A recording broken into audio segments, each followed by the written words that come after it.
Thanks, Rog. Certainly not alone in that view, that's for sure. This is going to be an intriguing one. Fabian Marozsan to serve. A place in the run of 16 Ready? at stake. And it'll be Marozsan to get us going.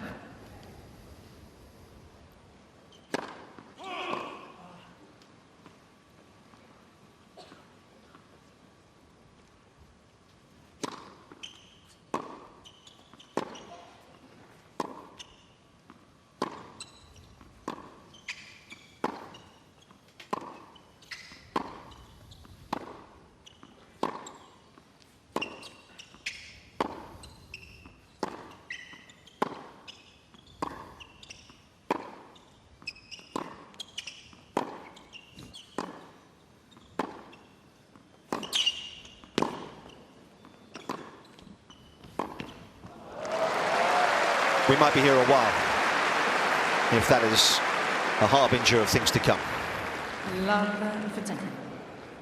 There was that great opening line by Guns N' Roses, a welcome to the jungle.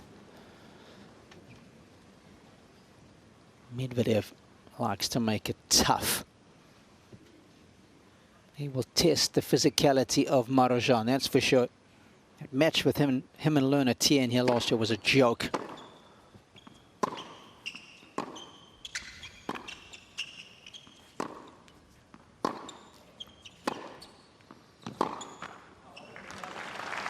Yeah, Medvedev's the king of that sort of jungle, isn't he? Oh, yeah. You've got to come well prepared. So where did it go wrong for him last year, in your opinion, Medvedev? So consistent for so many years, Rob, and yet last year was struggling to get through first rounds at the biggest events on the calendar.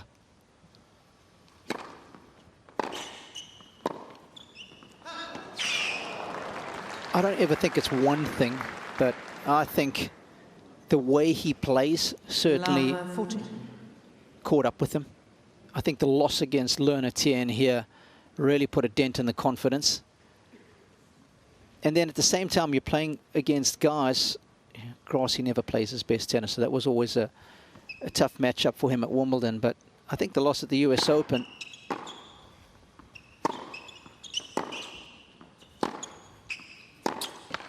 to Benjamin Bonzi, I did that match. 15-14. I just think the edge was off his game. The serve certainly wasn't as effective as it has been the last couple of years. He's not getting as many free points. He's not as accurate behind the serve. And I think that resonates in the locker room after the early losses at the French, Wimbledon.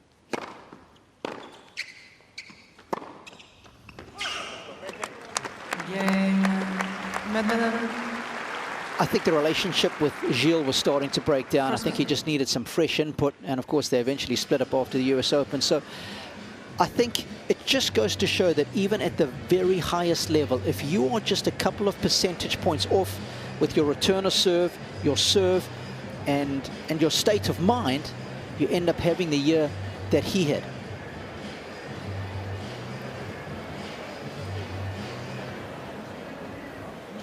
And if you ask me for my win prediction on this one, because Medvedev owns the head-to-head, so I think that's going to influence it. But I just got a feeling that today might be a slightly tougher proposition.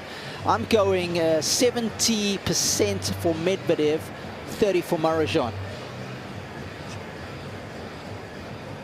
That's probably better than what I thought. Probably more accurate. I think I was being a bit generous, but I like Daniil. I like his camp. TJ was my doubles partner at one stage. Yeah, slightly swayed, aren't you? Yeah, it's not good, is it? That won't happen for the rest of the commentary, I promise you, Nick.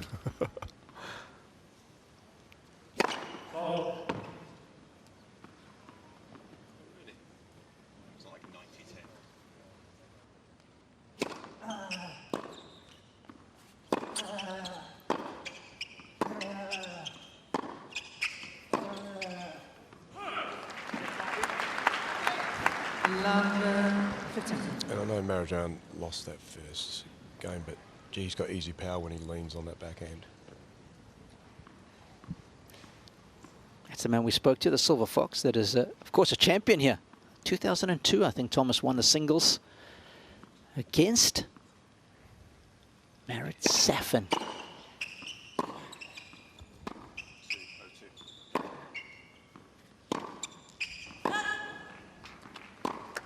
Gosh, Rowan Goetzke alongside him. We saw Rowie just on the right of screen there. It was a whole new team, wasn't it? Mm-hmm. Clear out. Fitness trainer as well. There's Rowan Goetzke. Of course, Rash, you'll remember Rowie pretty well, won't you?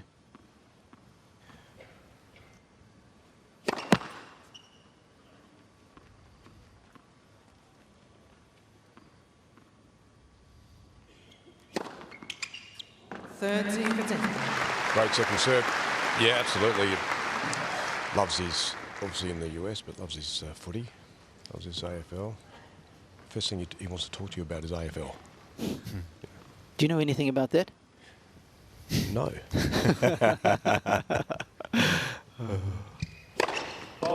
We all just bluff our way through.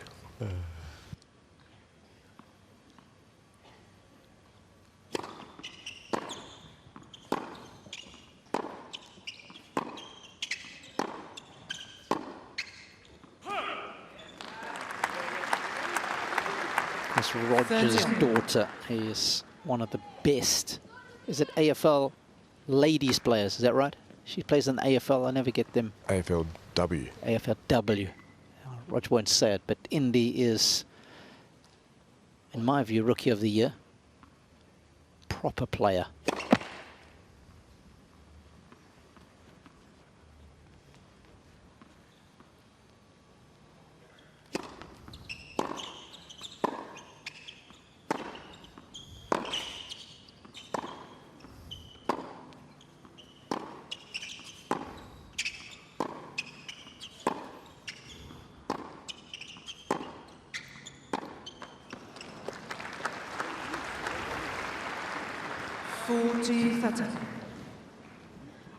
Twice a semi-finalist on the main tour, Marozsan.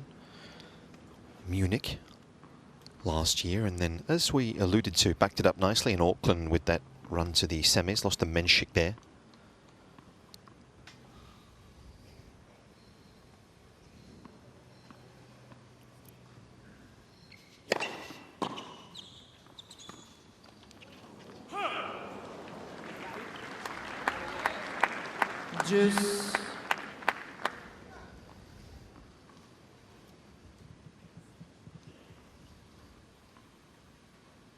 I think that is Roman Hedjusik, front right with the AO cap on.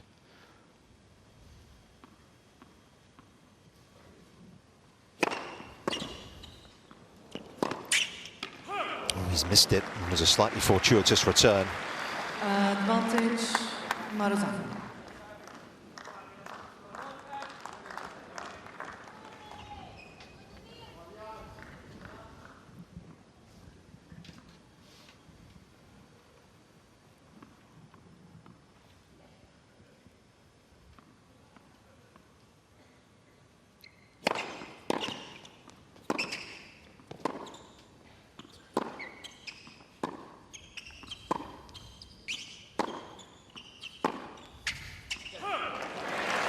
Gets the break back immediately, to the disappointment of Medvedev, who has at times been a bit frail in the opening couple of rounds on serve. He's had chances to serve out sets and matches against De Jong and against Alice and has failed to take them. So it's not quite as an assured weapon as it was maybe a couple of years ago still. We know how important that is, right? Serve well, play well. He was cruising through service games comfortably. 2020, 21, 22. Of course, denied Novak Djokovic the Grand Slam, and the true meaning of that phrase at the US Open when he won it. There's only Grand Slam titles, only major, excuse me.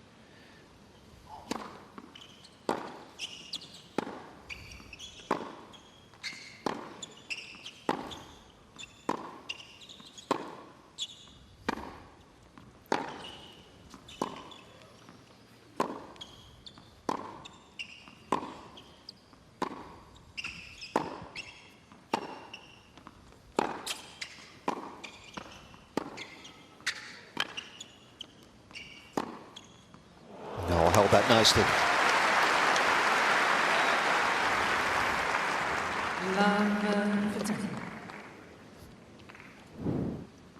That's already the 7th rally we've had over 9 shots. could well, by the look of it, be that sort of day.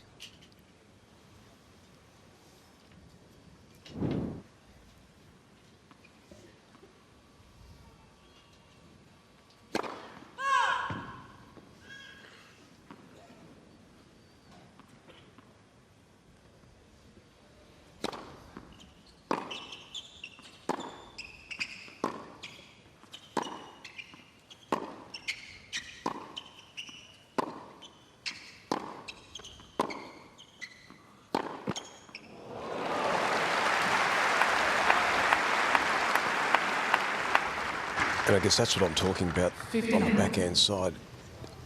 Does a great job of holding the baseline, doesn't like to get pushed back too far, and he's got to change a pace off the backhand side too. Same swing. And it's pretty unnerving to play against, isn't it, Rod? You just can't see it coming. Yeah, exactly.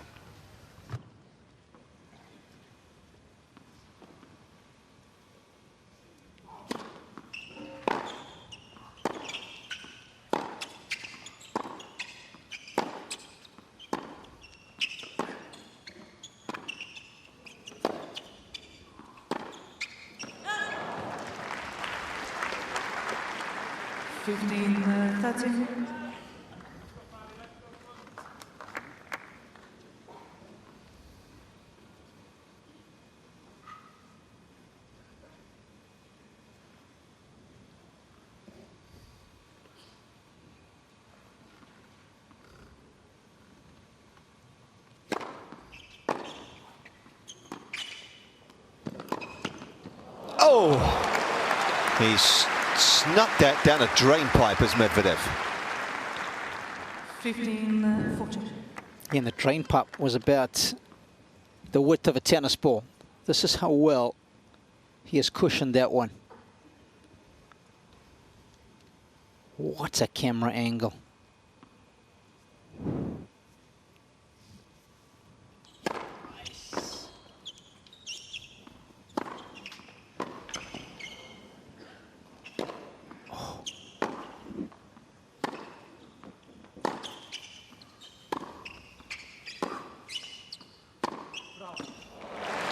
Smooth, isn't he? Never looks like he's swinging out of his shoes. 30-14. Yeah, he's a well-proportioned athlete. And because he's always using that momentum going forward, Nick, you don't have to swing hard when the balance is good and the weight transfer is as good as his is. It's coming out the center of the racket as well. 6'4", broad shoulders.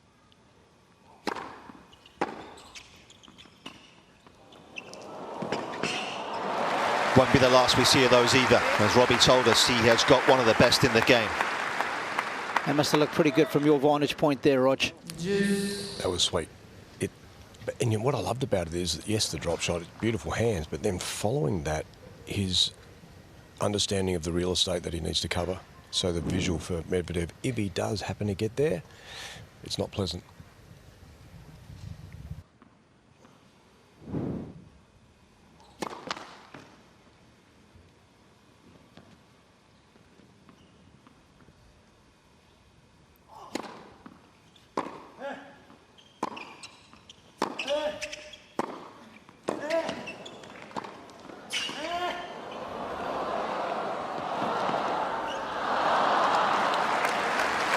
Disappointed with the first volley. Gave Medvedev an opportunity to make life difficult. Advantage, Medvedev.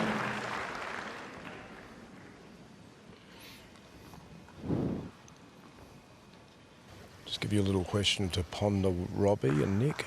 What percentage would you like to see this man serving to be spending on the baseline versus the time at the net? Breakdown.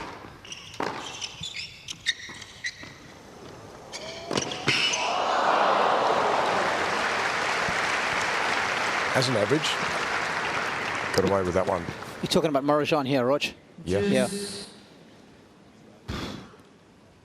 I would say a nice barometer for him would be to come in 12 to 15 times a set. 15 would be a nice number because I really think he's got the skill set. That would be my minimum, actually, Rog.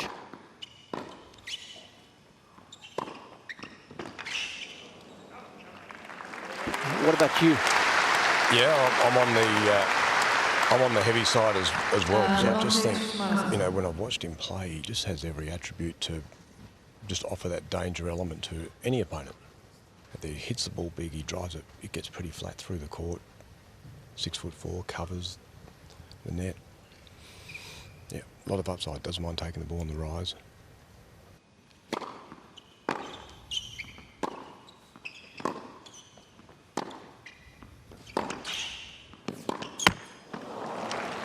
And I think it's obviously been witnessed that if you can come in against Medvedev at the right time, it's a pretty good formula for success, right? We've seen players do it in the past, particularly using that wide serve on the deuce. Where he's standing, we know where he is right now. If you can expose that side of it and you can just throw that in, you can just make him think about that return position. That's the big one, isn't it, Nick? And I'm going to be fascinated to see how much Marozsan uses it, because if you have a look at the tactical playbook against Medvedev on the deuce side, that serve and volley out wide, those who've had success against Daniil have used that so intelligently.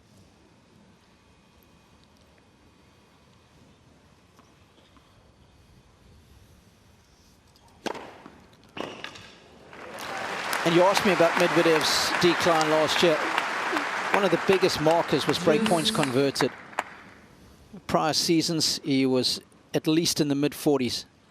2023, 46% break points converted. 24, 44%. Last year, just 37%.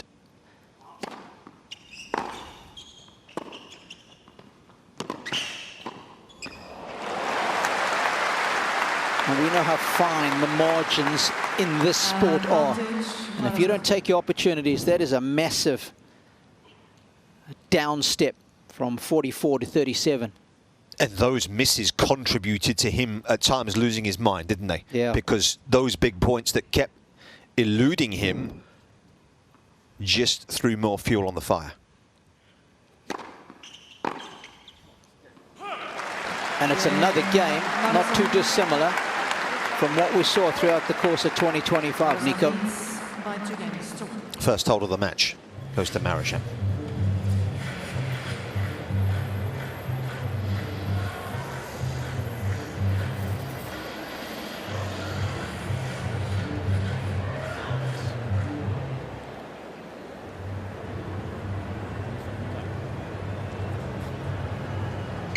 Winner Francis Tiafoe. Here last year was his best ever result on the tour. He's had a few goes at it. Of course, he's beaten by Fritz Sonigo here in his previous 2 third-round trips.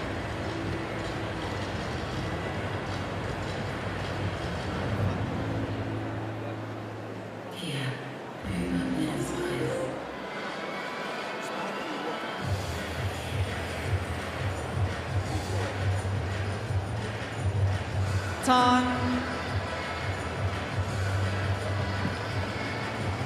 It is, as Robbie said, a stunning summer's day here. Flying over the Yarra. Melbourne Park, of course, sits cushioned right on it.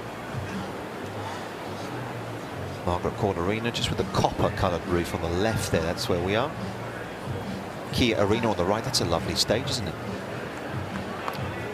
So many good stadiums this facility has. Of course, we moved here in 1988 from Kooyong, just down the road. Probably a driver and 3 hybrid for me. Our director, Guy Tess, would probably only need about a 5 iron for a second shot, but we'd have to take a deviation to pick it up. That's the only problem, Nick. Yeah.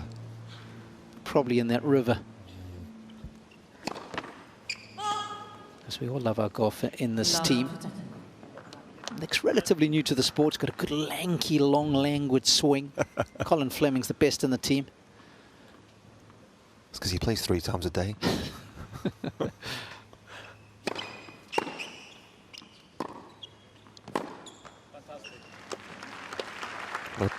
15 all.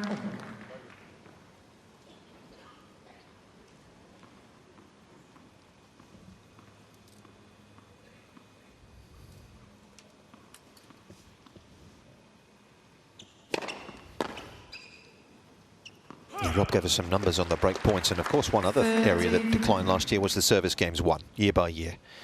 He has been on the downward spiral in that department since 2021. His number of holds has been in reverse.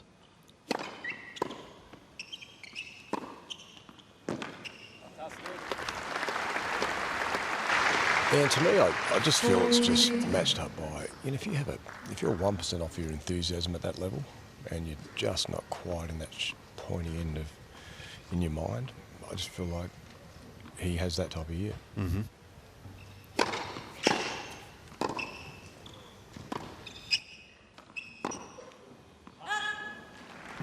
And then you look at the game, you know, up in Brisbane, Medvedev was trying to come in a little bit more. It'd be interesting to see whether there's a transition, a little bit of there's more development out of this person, because I do think there can be things added. Always trying to tweak, that keeps you enthusiastic.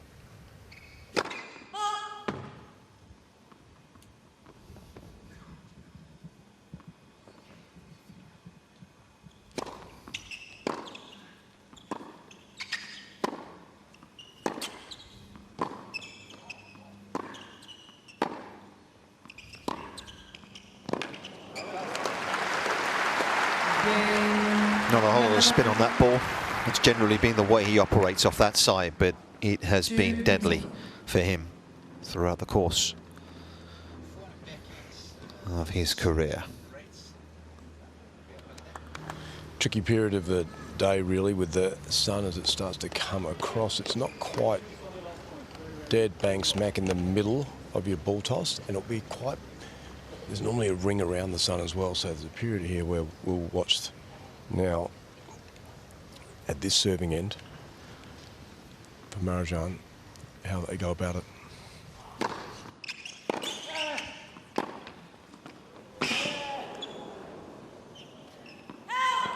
Just got a quick glimpse there of first serve return points won for Medvedev versus the field loss. Just still ahead of the average in the pack. But as Roger alluded to, at the elite level, this is a guy who's used to playing in major finals, winning Masters 1000s. That certainly wasn't the case last year. The only title that he was able to garner was in Almaty.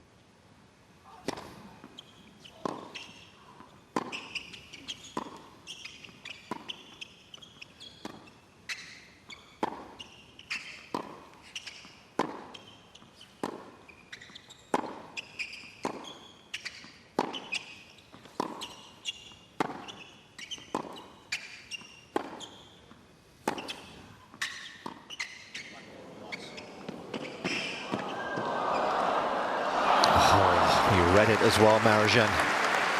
Medvedev just able to get the ball up and down to make it awkward. I love the way they're just feeling each other out. And the reason they find it hard to hurt one another is because the depth is so good on the backhands. If you do want to go after it, you're taking on a little bit more risk. So I'll hit it deep, you hit it deep. Okay, I'm just going to wait. So am I going to wait for a short one?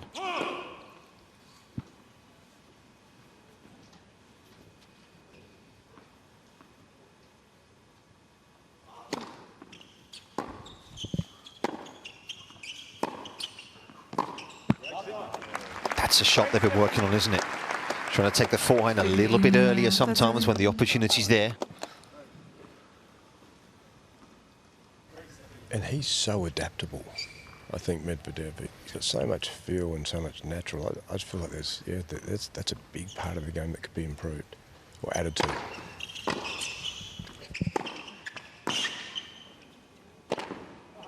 Sorry, which one is that, Rog? Which part of his... Just when he can step up and take a ball and okay. rise and look, Yep. you know, because he's got so much feel. You know, he's got great racket head work. You know how he can just impart the racket face on the ball in all sorts of areas of the court. Yes.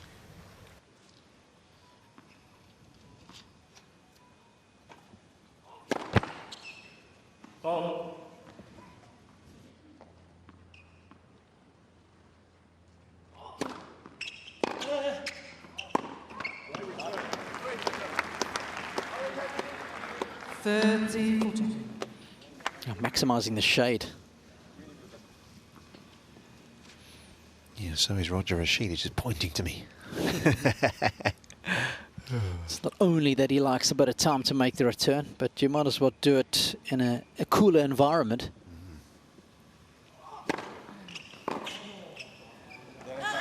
Rod, just correct me if I'm wrong. I don't think we've seen a certain volley yet from Marozsan on one of those out wide serves, have we? There was one he was going to attempt.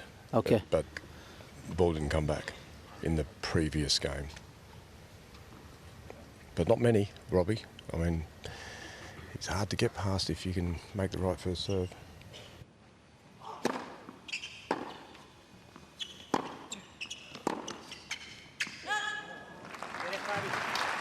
It's useful, that little bit of extra width from where Medvedev stands off the return. He's obviously deep, so you can go around him a little bit more with a bit of angle.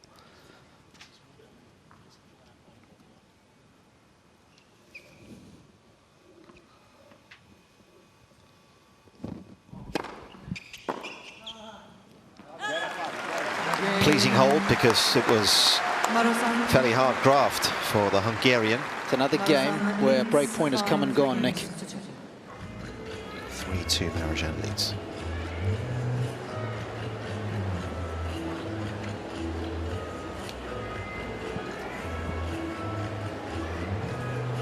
He spent a handful of weeks as the world #1, did Medvedev. He's the tallest ever world #1 was Daniil. 6'6".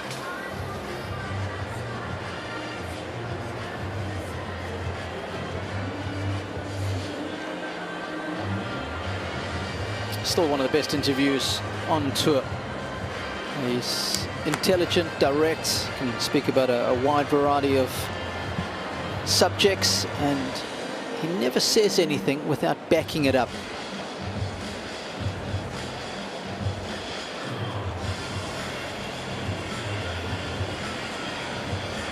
Time.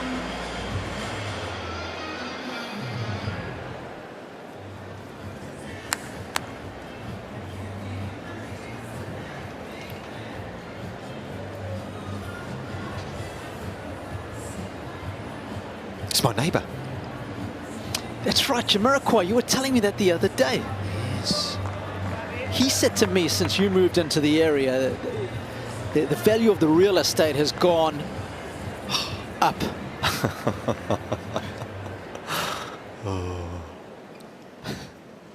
And we share a postcode, Jamiroquai. That's about all we share, I can tell you.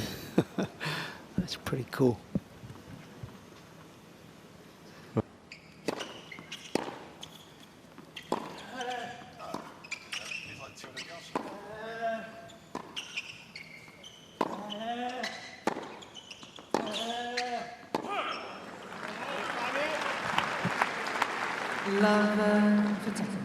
So I'm just wondering if all these break points that haven't been able to be capitalized upon by Medvedev might just start to play in his mind, as you alluded to, Nick. Yeah, because in the previous matchup in Almaty, Marozsan wasn't able to break Medvedev.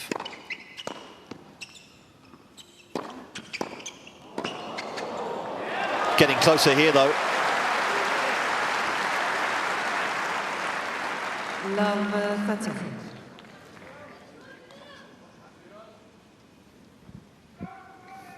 Sarcastic thumbs up towards the camp. But Marozsan getting a little lucky there, guessing correctly. There's not a whole lot you can do about that.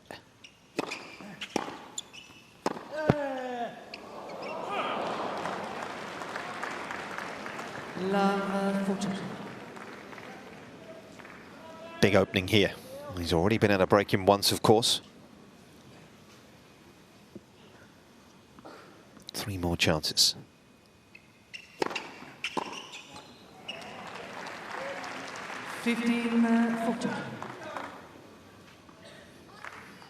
Slightly weaker side for the Hungarian, that forehand side.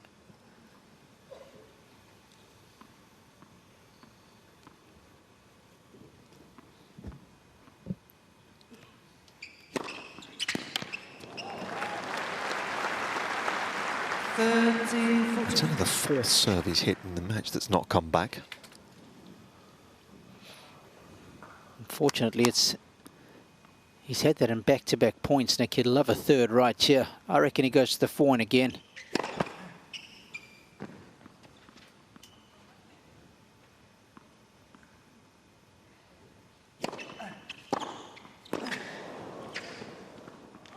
Timid second serve, and it was taken to task by Fabian Marozsan, who stretches his lead.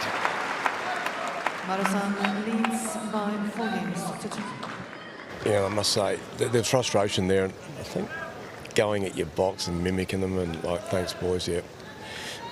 Gee, I don't know about you guys, but I feel like when they come up my end and they come over, I'm just going to grab them. So what's going on?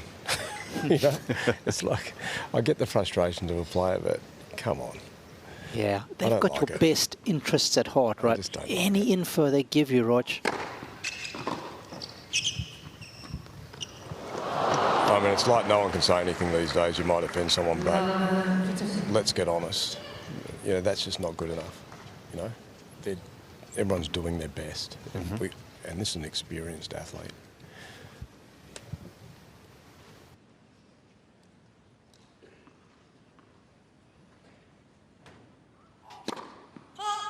I mean, you could argue, Rog, one of the worst culprits of that was a former world #1 as well, right? In Andy Murray, good friend of yours, I know. Yeah, for sure, and that did damage in matches. There's no doubt about it. But when Ivan hit the scene, it got a lot quieter. And what happened? Played some of his best tennis. Yep. Correct.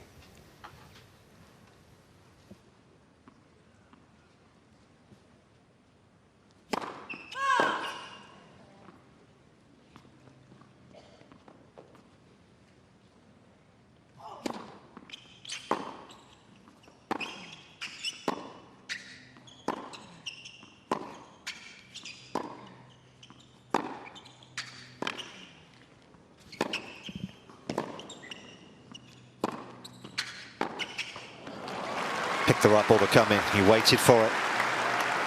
Yeah, that's how, I don't know, from court level, that's the perfect point, because you've got to expose a 6'4" person. We know how well Medvedev moves, but you've got to expose him deep behind the baseline, challenge him to make a pass from 6 or 7 feet behind the baseline.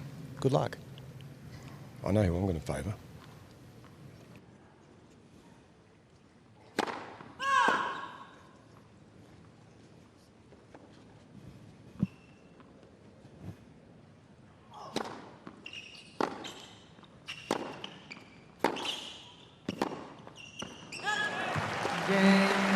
Plenty of breaks in this opening set. That's 4 now in the opening 7 games. Marozsan leads by 4 games. We're back on serve.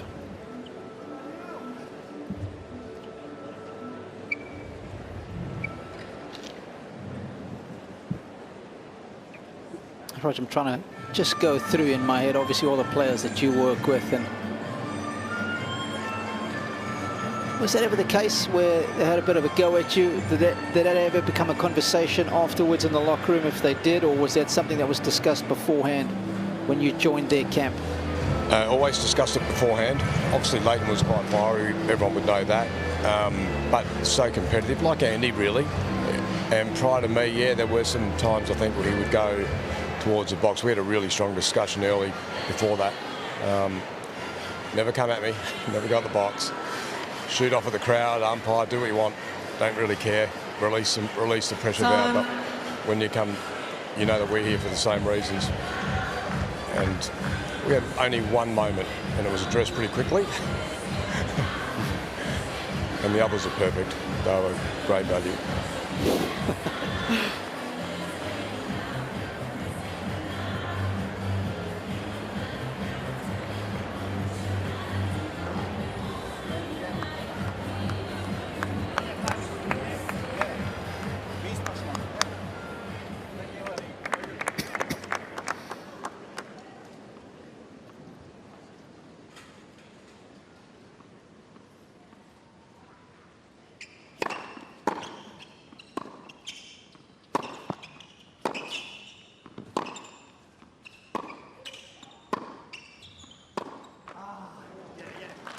balls. Laver Got that one a little late.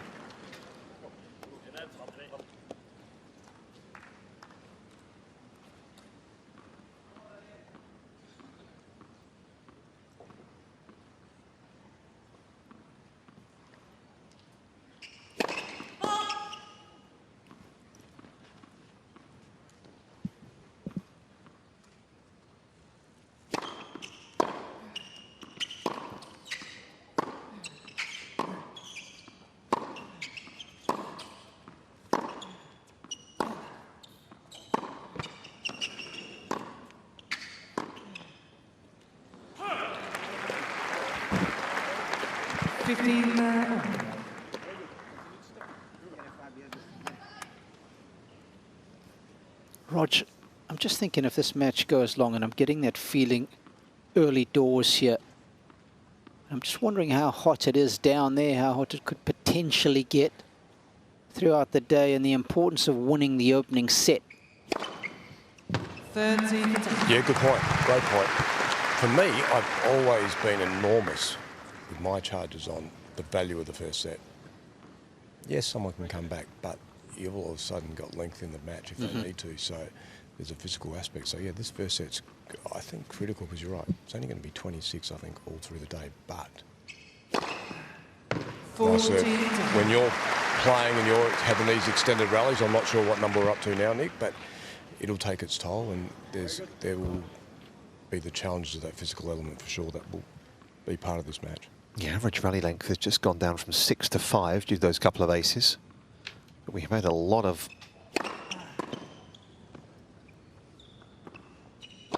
We've had 10 rallies over 9, and Medvedev, Robbie, has won the vast majority of those. Yeah, 8-2. And even from a statistical point of view, folks, doesn't matter whether it's 2 out of 3 sets or 3 out of 5 like we have here in the majors. The player who wins the first set statistically goes on to win the match a lot. Odds are heavily stacked in their favor.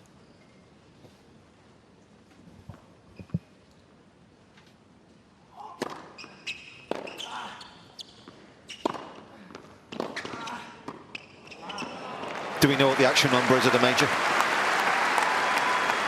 I don't. But I can tell you for these two respective players what it might be at the majors.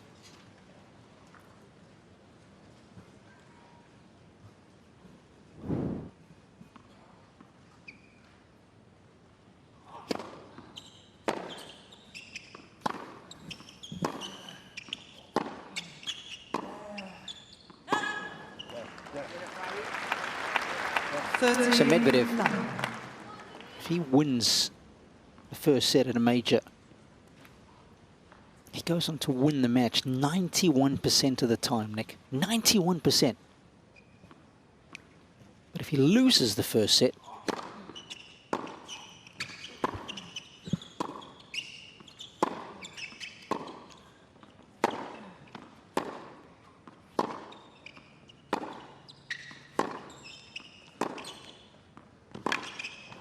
that drops to 32%.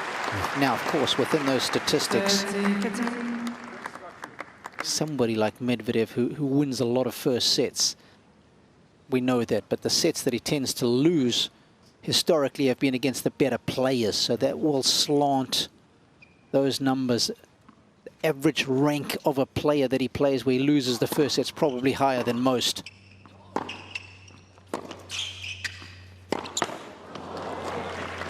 But still, I mean, there's a massive difference between 91 and 32.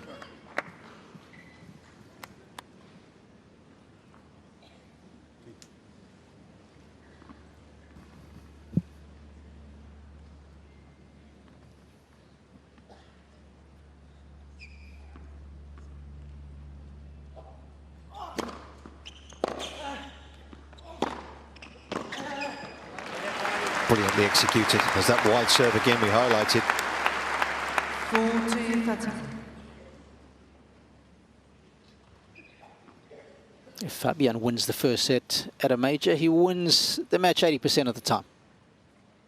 If he loses the first set, well, only comes back 17% of the time to win.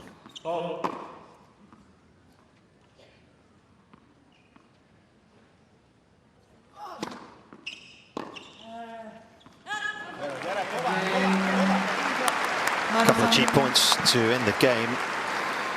And Marozsan within a break here of grabbing this opening set.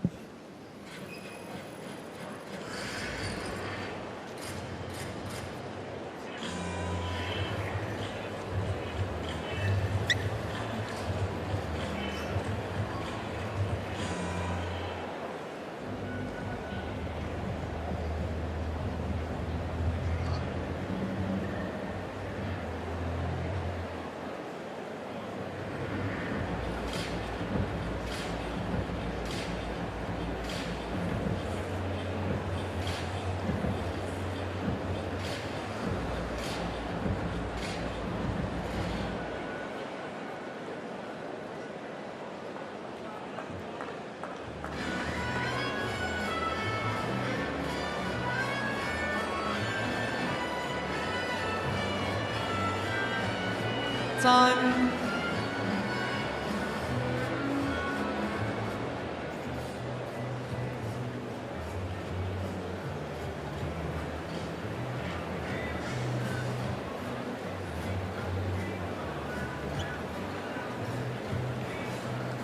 What a shot that is.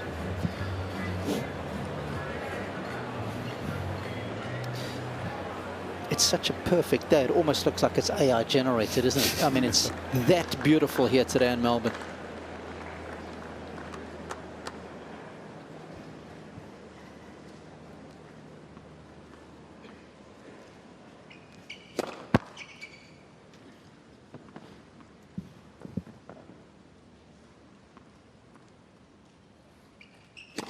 Let's.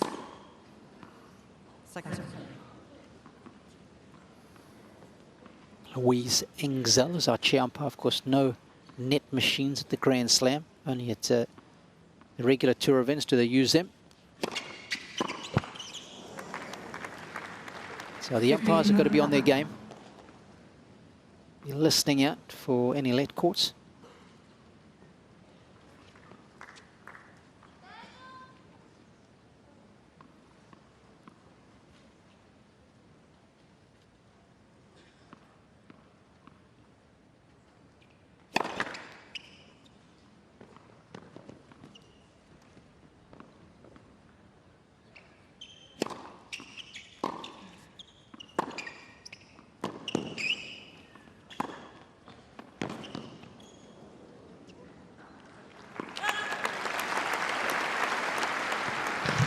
That was a great illustration of what I was talking about with the hands from Medvedev. That first backhand he rifled sort of off backhand down that line.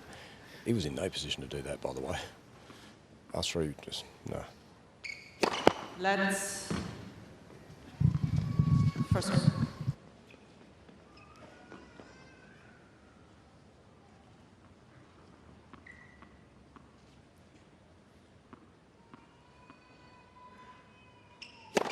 Let's. First serve.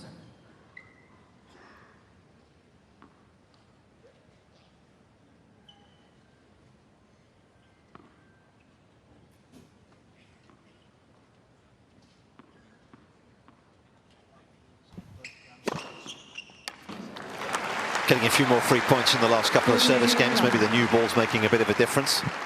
Ace counts rising. And to have it up this end as well, because this is an end where they're now really working out where the best place is to put their ball toss. Oh.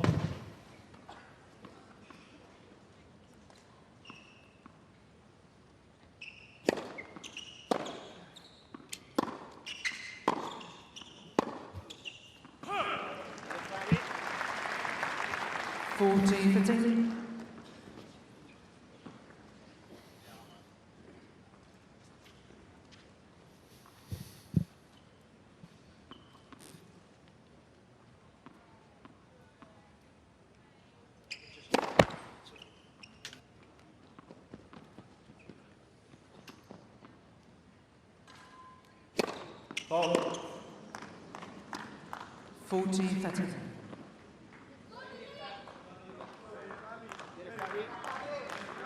Guys.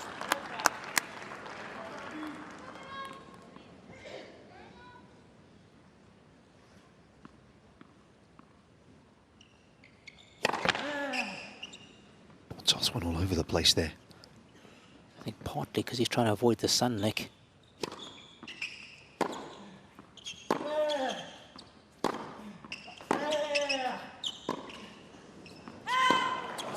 Marozsan will be disappointed. Just couldn't quite get it out of his feet.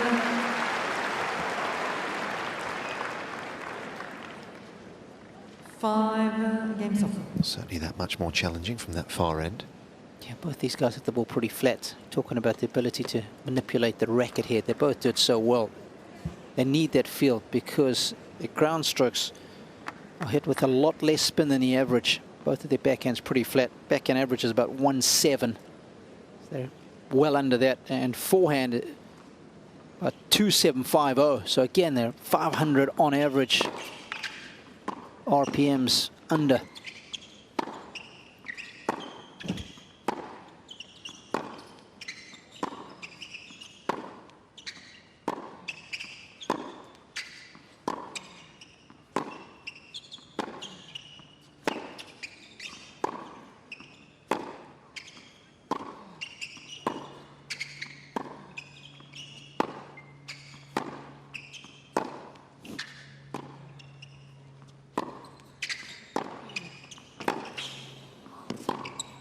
Oh, that's classy. How well has he done there? 15. Such a sagacious point from them both. Just probing, feeling it out. And then just a moment of brilliance from Marozsan.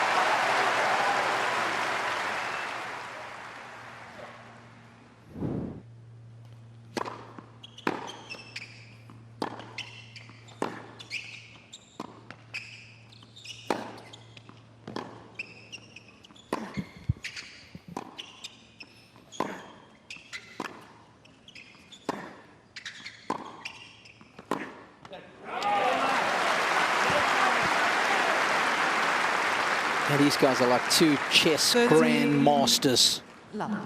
playing against each other. They understand all the moves. They can execute almost all of them. And I think the fact they hit the ball both so flat actually helps Marozsan a little bit, because so often against Medvedev, he hits the ball so flat, a lot of guys struggle to get down to it. But because he hits it flat, it's actually okay for him, isn't it? Mm-hmm.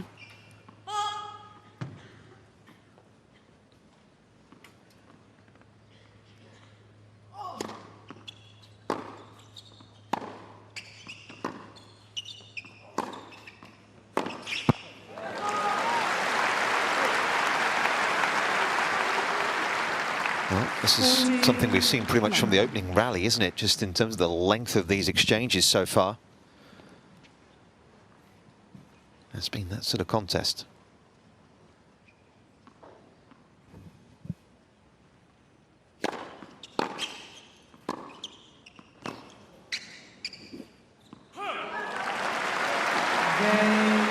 Quick hold for Marozsan. It's been an intriguing set of tennis. It's one game away from being decided on the tiebreak. And Roger, I want to come back down to you again, because when we see the guys manipulating their racket head as well as they do, and such a natural feel for their ground strokes, you've got to be so careful as a coach to recognize that, because it's so easy, you know, for these guys. Let's say they were coached in Spain when they moved over there when they were 12 or 14, to suddenly want to try and change that and hit a whole lot of revs on the ground strokes, right? Yeah, I think, look, you got to keep the individuality of the person and how they play the game. Their mechanics. You can't become a robotic, I guess, facility where you're trying to turn everyone into that same player. So yeah, everyone sees it and hits it a little differently. You got to work with what they do really well, like, and how they see the court through their lens.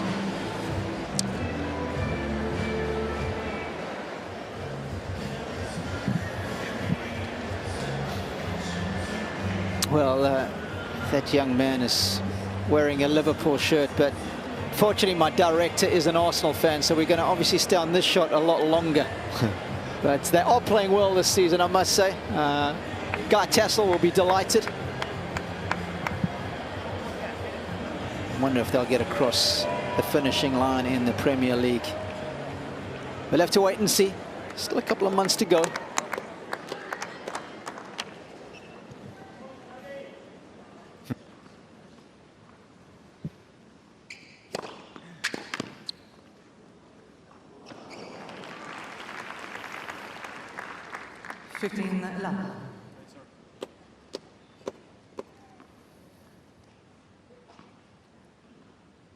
I want to remind everybody, though, that Robbie was a Leicester City fan in 2016 when they won the league. How lucky was I? Just that year. Better to be lucky than good, eh?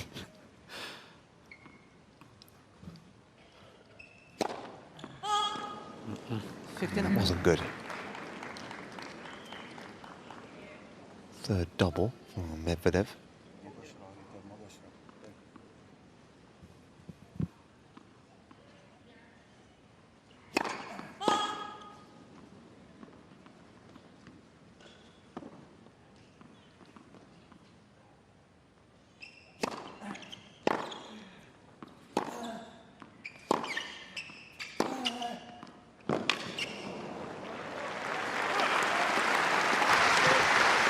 The one little change, that's a nice shot down the line, wasn't it? One little change I'd make for them here is to step up on the second serve and just challenge Medvedev's second serve. Really step inside the baseline and hold your ground. That's a big figure you're looking at.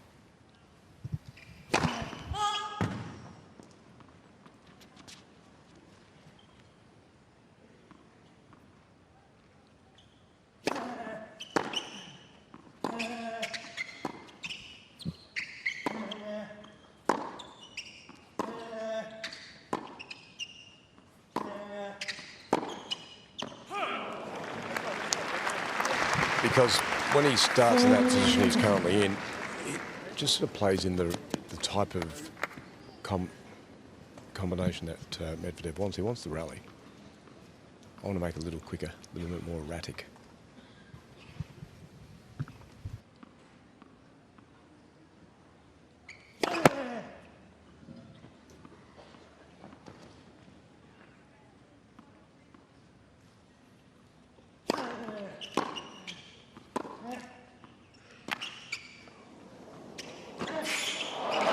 Medvedev was on his way to that one early. Able to get it before it drops, crucially. And we are in to a breaker. Rod, it's interesting. Right after you mentioned that Marozsan should step in, I was in agreement with you on the break point that he converted for the second time. He did just that. But the last 2 second serves from Daniil have been the 2 quickest of the set. So, not sure what that was all about, why he suddenly decided to step it up. Marozsan serving from the tougher end. Let's see what happens in this TB. Of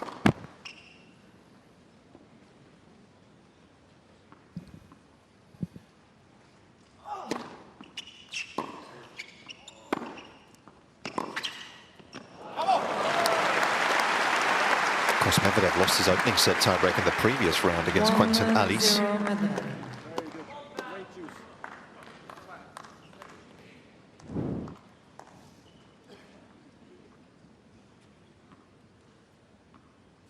How's the feel on that backhand pass? It's not adorned with a whole lot of topspin. It's just the side spin and the feel.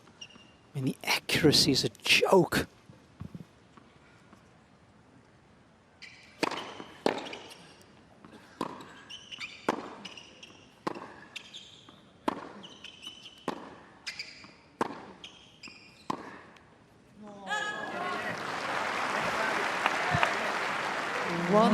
That just goes to show how much he would rather hit a backhand, because he could have easily have hit a forehand there. But he shuffled his feet and actually ended up running out of time to hit it.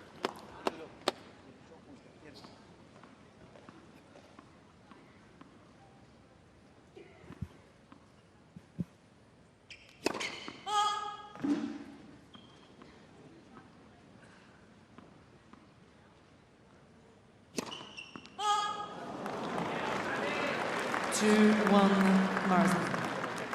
Well, he's gone from a 169 and a 174 km/h second serve back to what we saw early on in the set, just 136 that double fault coming in at.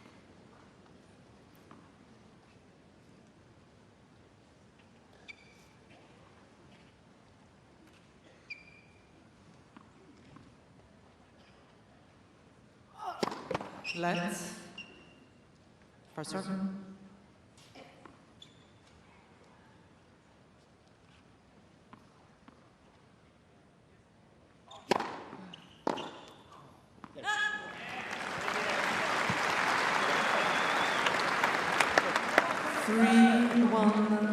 Marozsan.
Medvedev the first to crack in the longest rally of the match so far. 4-1 Marozsan.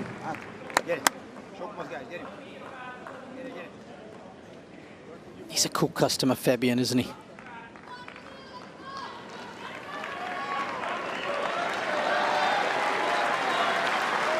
Such a smooth shot maker.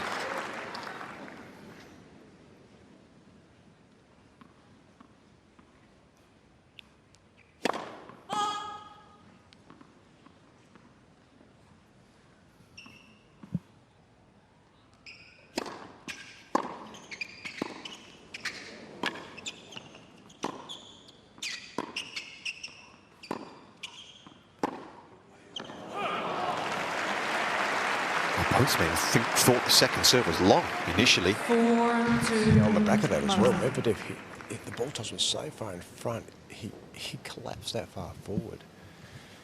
And he got himself in a lot of trouble. He's, you know, we talked about his hands. He was lucky to get out of that, courtesy of the skill set that he's got.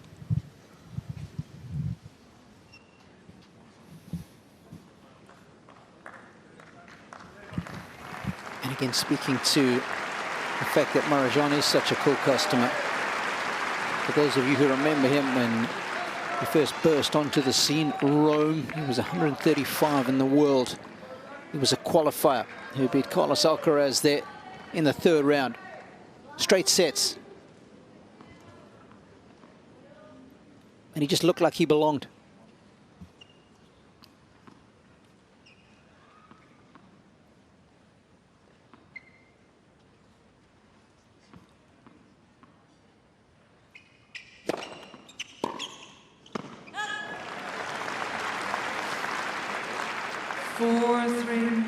Marozsan.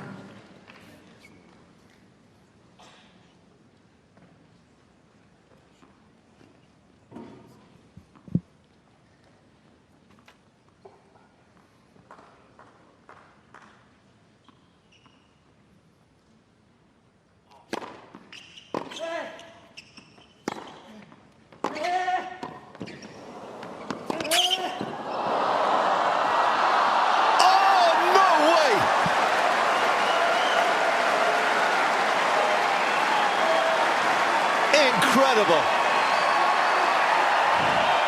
What a time. What a place 5 to hit this. I'm not sure he had any idea what was going on there, but a little bit of wizardry at the end of his range, or was it more luck?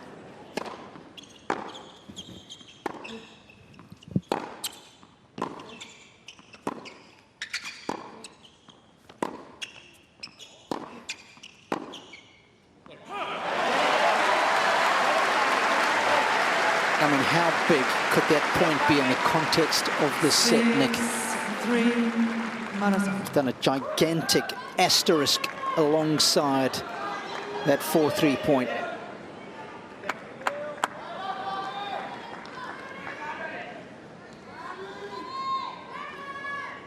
Three set points for the Hungarian.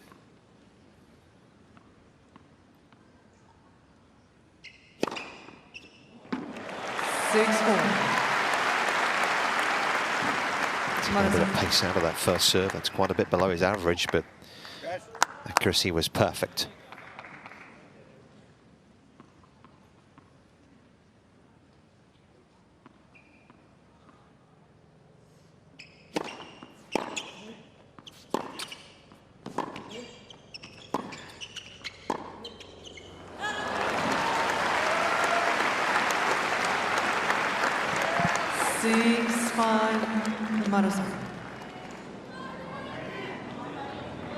Wouldn't he just love a free point on serve right now? He hasn't served an ace in this set thus far. Hasn't served the double fault either.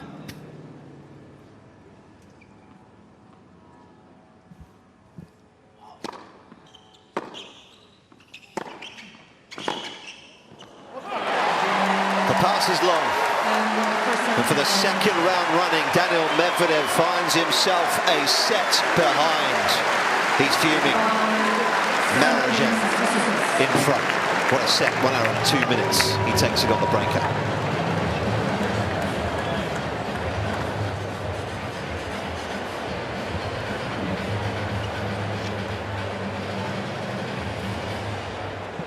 Well, I can tell you, Roger, that was his 14th foray forward for Marozsan. Not sure that'll go down as a net point one, but I'm going to make it tick over to 15 just for the sake of our stats.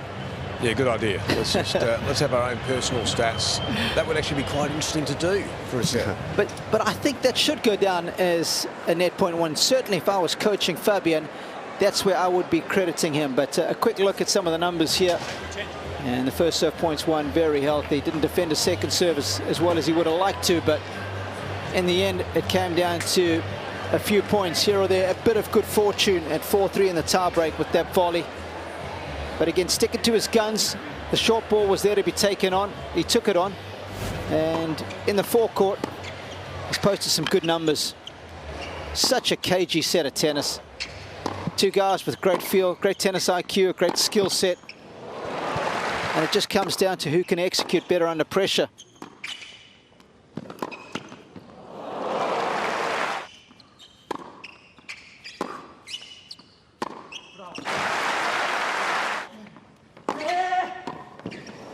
Check this out. All kinds of fizz. It bounces back on his side of the net.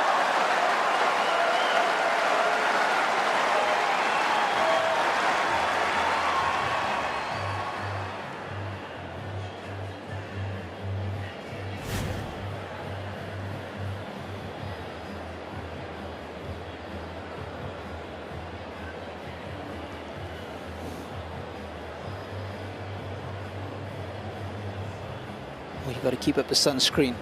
Can get pretty warm out here. Well, it's not often that you see rallies and points like this, especially when they hold so much meaning. Remember, it's 4-3 in the tiebreak now. Medvedev's probably thinking he's looking pretty good here to get back at 4-all, and then this happens.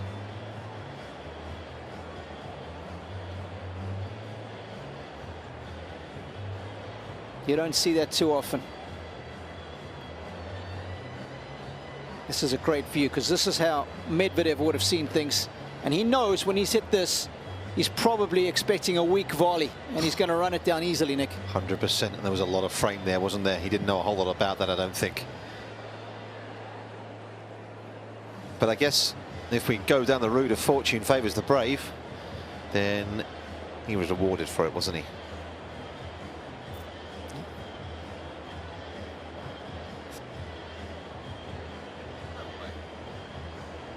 We talk about better to be lucky than good. if ever there was a situation that Fabian would have wanted that, couldn't have been more timely. But huge props to him for the way he's carried himself from a mental standpoint. He has been super cool. Yeah, and another. And remember, coming off a good start to the season, Nick, especially in Auckland, where he beat the defending champion, as you duly noted, Gael Monfils, Casper Ruud. We've seen how well Casper's playing here. I did his first round match where he was superb, and he beat Elliot Spizzeri as well in NZ. And the UT grad is going nicely. He's also in the third round, is Elliot. He's got to take on Sinner next. So it's testimony to how well Marozsan is playing at the moment.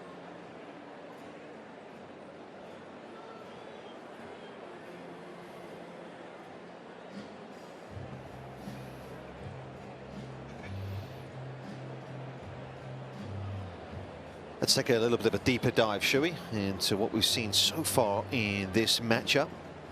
Contact points are always interesting. They certainly are.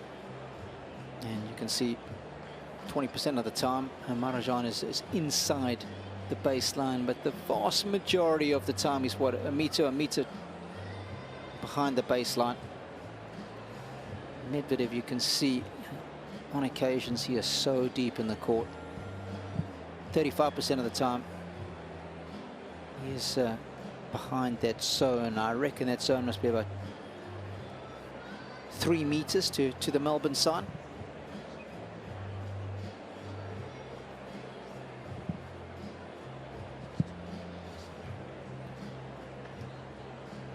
Yeah, so just confirmation that that invisible line, the light line that you saw, there's 2 meters behind the baseline. So this guy doing a better job of holding a tighter court position, but we expect that against Medvedev. It's always nice to see what the disparity is.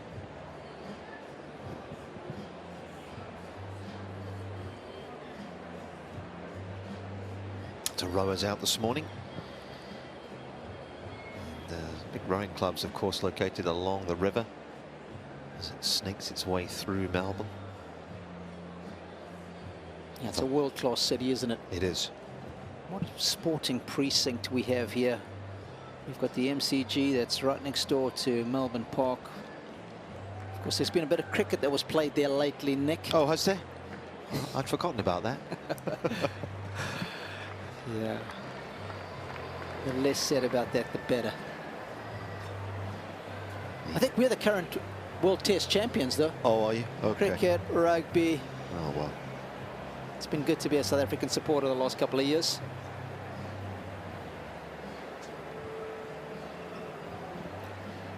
Just a little short in the tennis department, though. And so we're working on it. Time. Marozsan's working on a route to the last 16 of a major, somewhere he's never been before. This would be a big day for him today in his career. Second set. Long way to go. Well, he's a third of the way there.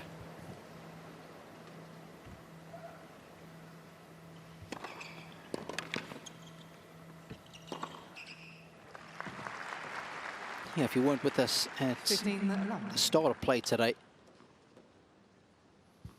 if you're into the third round, that's where we are for the men and women. 75% of the draw has gone home. We're down to the last 25%.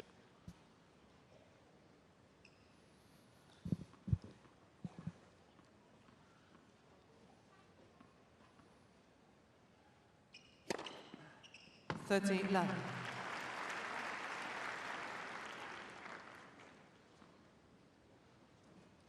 Medvedev, of course, who grew up with his compatriots Achanov and Rublev in the junior days. Those two were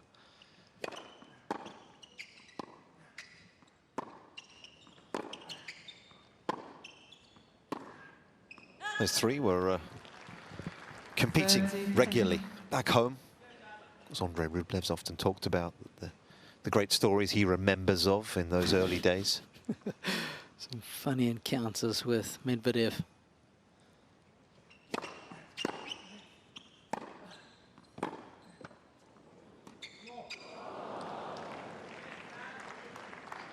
30. Yeah, there was the odd racket throw. I think it's... Yeah. Medvedev was the racket thrower, wasn't he? He was. And then Rublev was the complainer. Mm-hmm.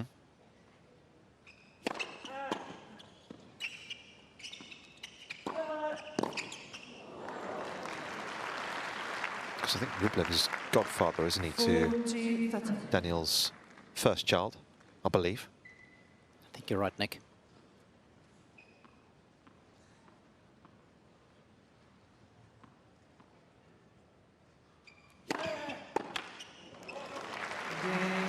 Medvedev.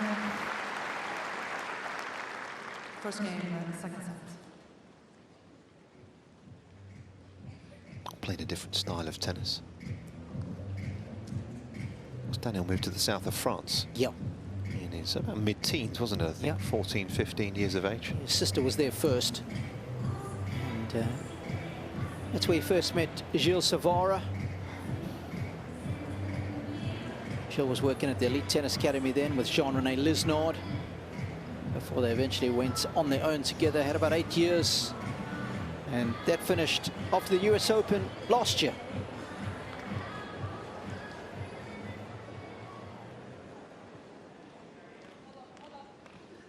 Well, the win predictor is about to pop up, and I'm going to give Marozsan the slight edge. I'm going to give him a slight edge.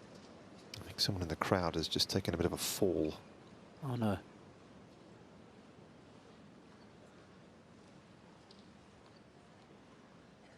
Hopefully she's okay. Yep. 20% swing in favour of Marozsan, who's 61%, 39% to win from here. I can tell you why. Medvedev, his chances 15 love. when he wins the first set at the AO, he is 25-2 to go on and win. But of course, he's lost the first set. He's 5-7, which is better than his overall career win-loss record at the majors.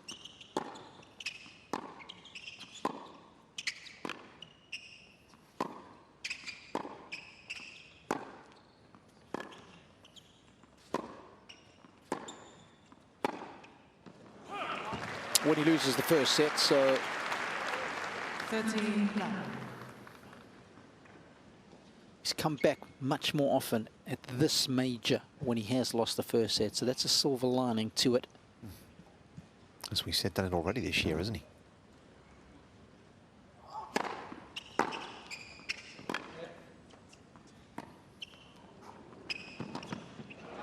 That was a bit of a sitting duck after that drop shot. 14. It's always tough to hit a drop shot off a ball that has been sliced to you because it naturally goes down off of your strings. Some of the best drop shots normally get played off a short topspin shot that you can lean into.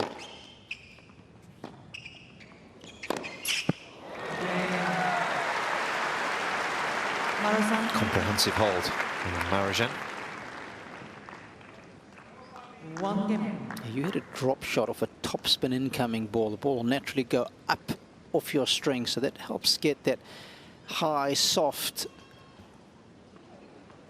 wedge kind of float to your ball. Lands very softly, much easier to execute.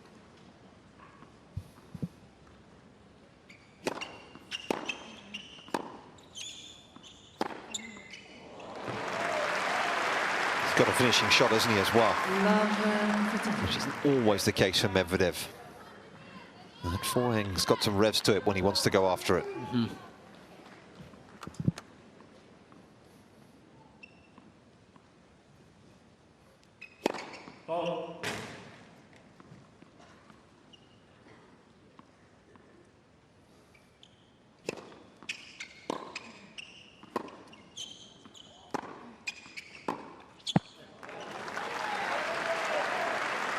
Danger lurking here.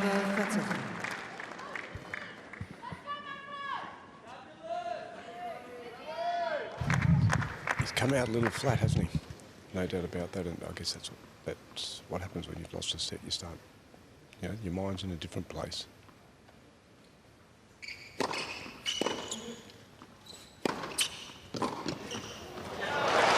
What a beauty.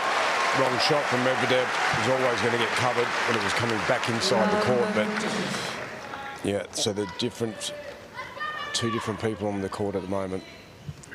One seeing a really big picture, the other one having a little conversation with himself, I think. Let's.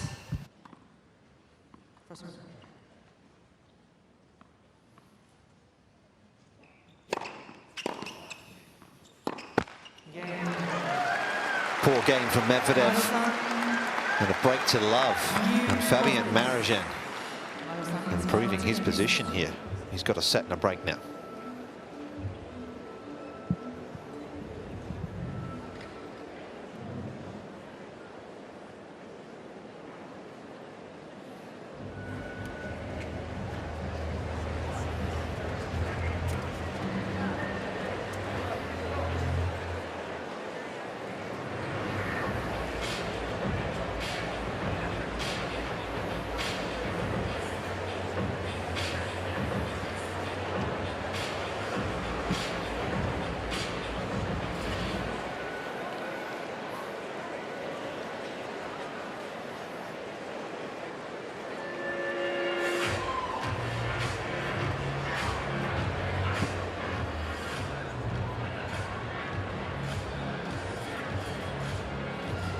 Time.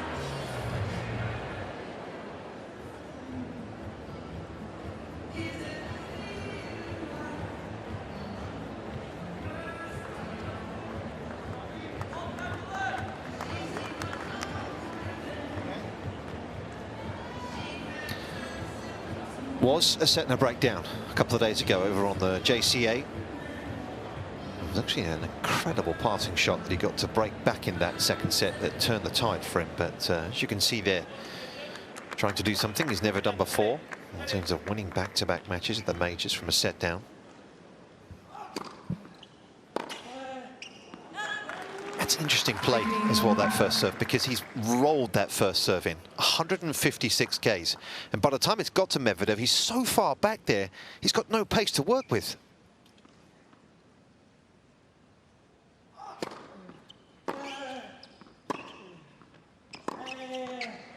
Yeah, I'm just wondering how much that is a byproduct of the sun, Rog. Yeah, it's definitely, it's now right in the spot.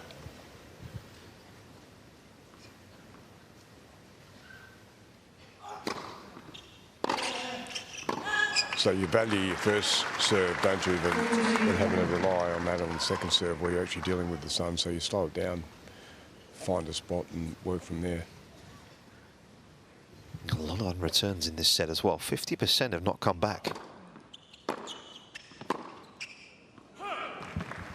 Yeah, it's not like Marozsan is dropping hammers, right? No. Just misses from Medvedev. Just so unlike him. Certainly was so unlike him a couple of years ago.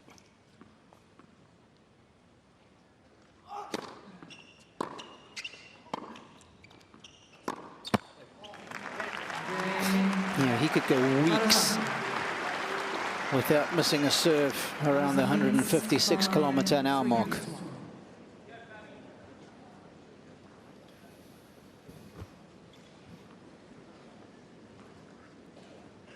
Yeah, Marozsan's average first serve speed in this second set is only 171 Ks. It's only about 100 miles an hour, so he's kind of just rolling that in, really.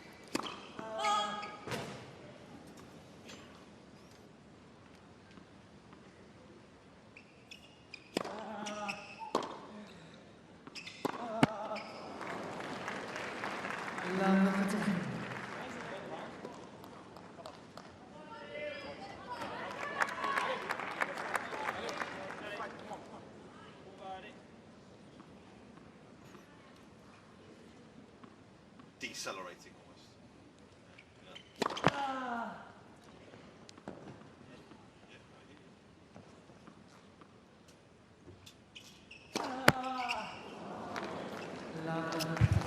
He's lost his way here. But mean, he was serve bowling the second serve there. He's looking to somebody who had one of the best serves around, and Thomas Johansson.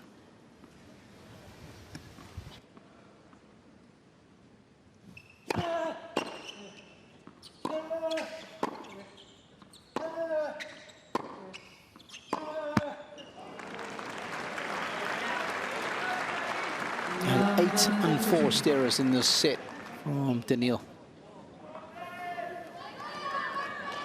And as I said before, this guy could go matches and barely make 8 unforced errors, let alone in a couple of games in a set.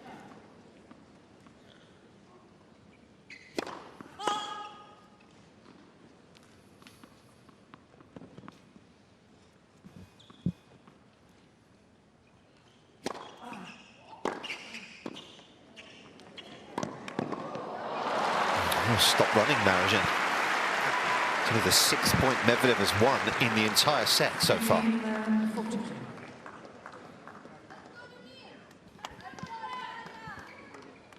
I'm not sure what happened there.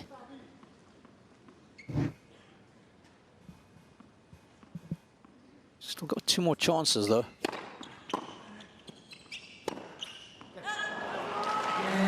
Ragged finish. Marozsan. Medvedev is looking very fragile out there at the minute. Marozsan leads. And he's in grave danger of going down by 2 sets to love.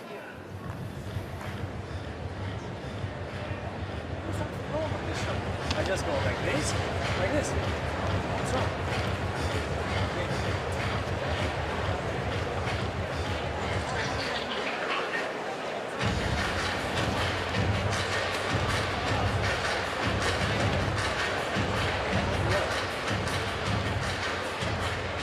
And he can't even figure out why he's missing. Just so good at making millions and millions of balls. So for him to make this many unforced errors, he just doesn't get it. What's your answer? When he's asking you, Robbie, you're in the corner there in the coach's box. What are you telling him? Just hit it in. Yeah. Stop the carry on. You've lost you're not in the right lane at the moment. That's why you're missing. It's not a technical issue, is it? It's between the ears that's filtering down to the rest of his game. Correct.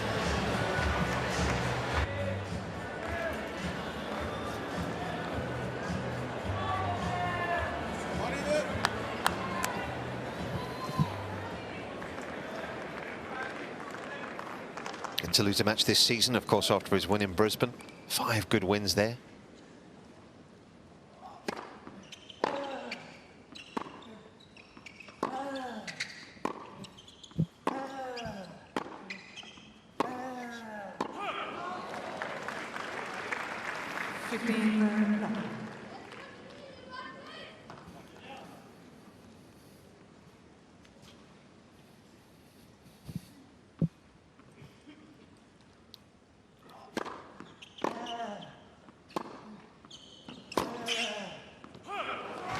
And the other issue he has it up the other end. Marozsan, it just is so solid, strong. It's not giving much away. It's not the type of opponent you want right now when you're fragile.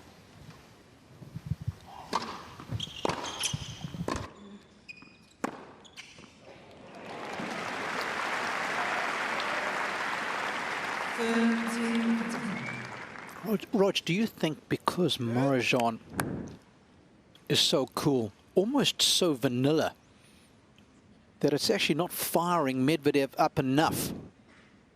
It's not giving Medvedev anything to fight against.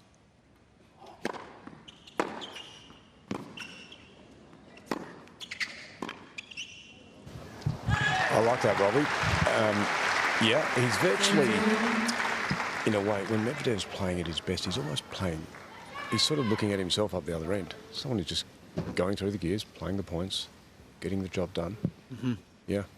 And I think if somebody was getting into his face, it might fire him up a bit more, or... Well, it will straighten him up, won't it? Yeah, give him some more come-ons.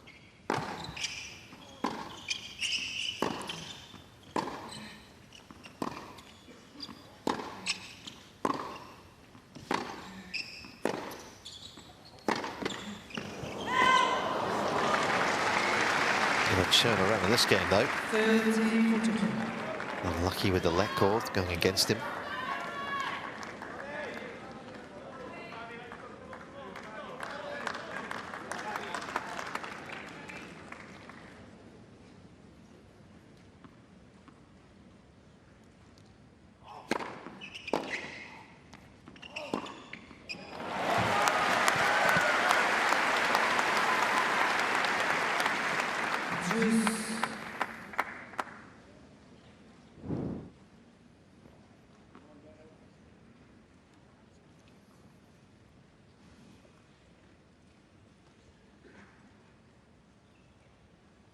Melted into his strings, that backhand.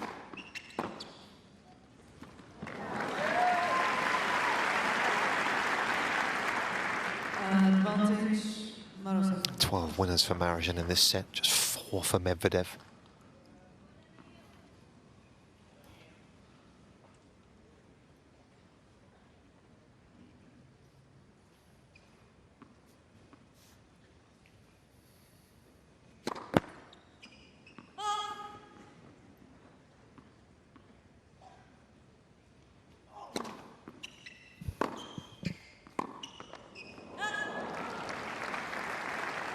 Juice.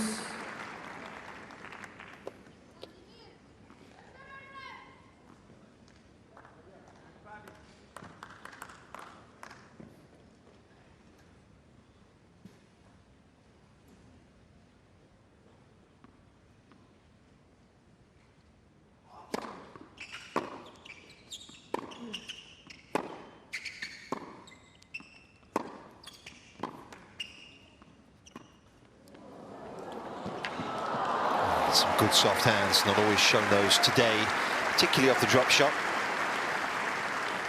Advantage. And then when he got spot on.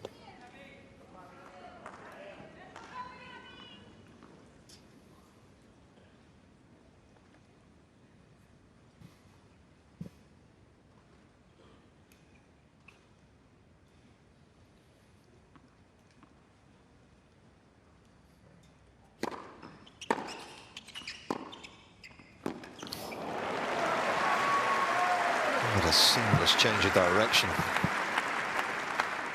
Juice.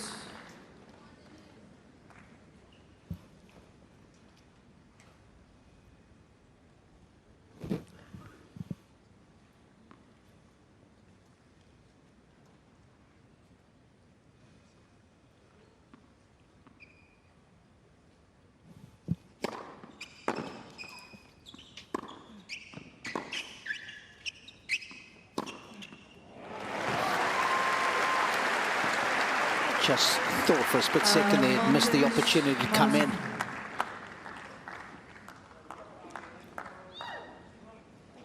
One thing that he really does well is when he's got a short ball, his ability to hit it tight to the target is so good, close to the lines.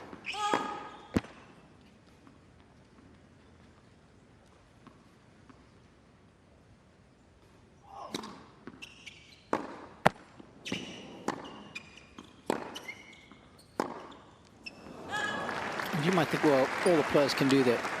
I think one of the biggest differentials between the very best and then those perhaps ranked 10 spots below them and so on all the way down the rankings is when they get something that's short and central, the best players make you pay more often. Then as you go down the rankings, those guys aren't as accurate.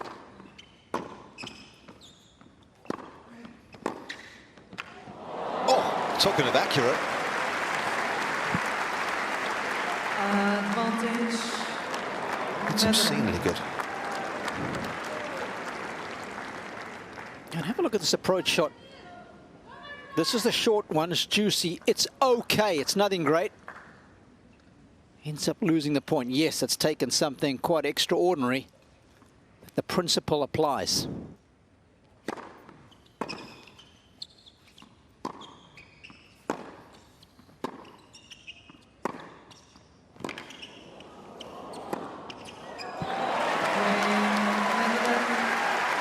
And then calling the Slim Reaper for nothing. Like it. Marozsan leads by 4 games. It's a good bounce back because it's been a pretty torrid set of tennis for him, hasn't it? Yeah, but interesting. He's locked in again. Just thinking the same thing, Rog.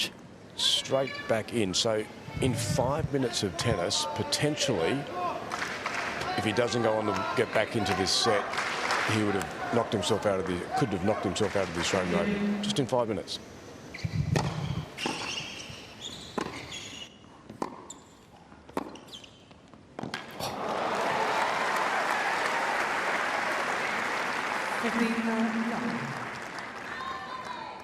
Not easy for a guy 6'6" either, is it, to stand and hold your position on the baseline like this? The ball's coming under your feet a lot more. The smaller guys, obviously, it's a little easier for them to hold their position, use their legs a bit more. As such a tall guy, that was such a great finish. And so was that. 15 The hand skills to hit across that shot, quite extraordinary. 30.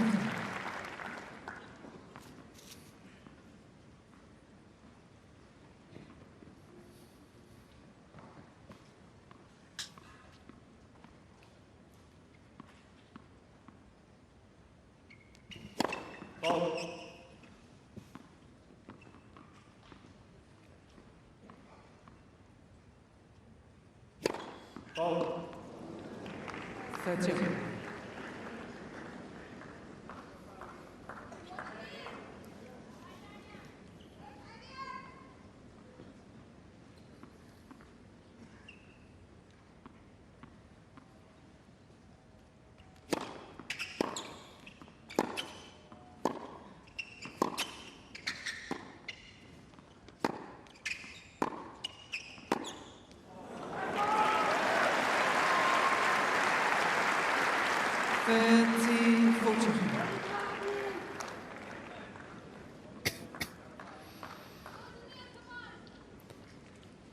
No hangover from this guy emotionally after getting broken in the previous game. He's just right back on it.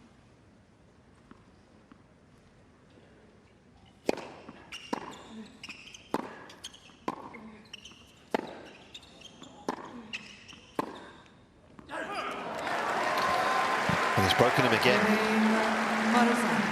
Would you believe it? The Hungarian will serve to take a 2-set lead here on Margaret Court Arena.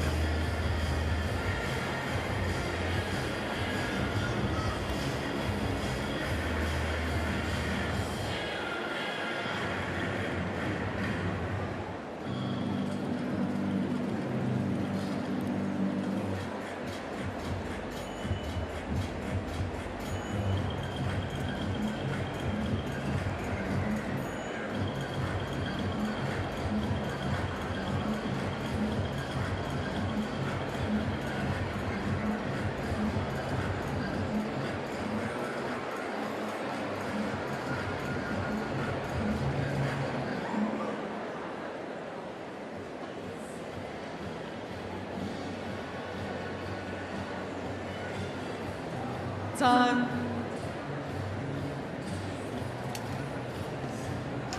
Upset brewing here on Margaret Court, hour and 34 minutes in, and Fabian Marozsan has got his sights set on a 2-set lead.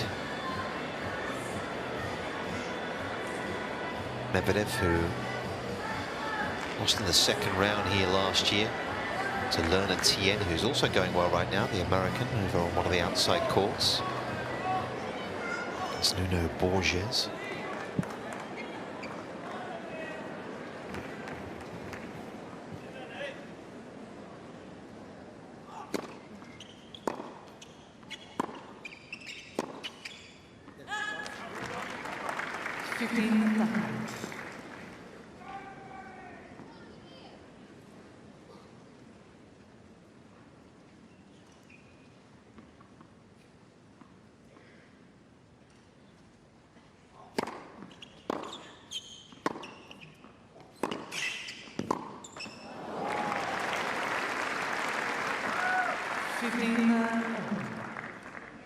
Just looking at the unforced error count for Medvedev today, 32 unforced errors in an hour and 35 minutes.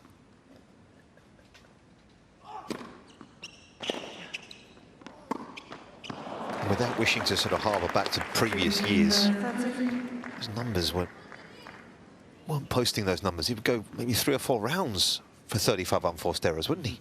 Yeah.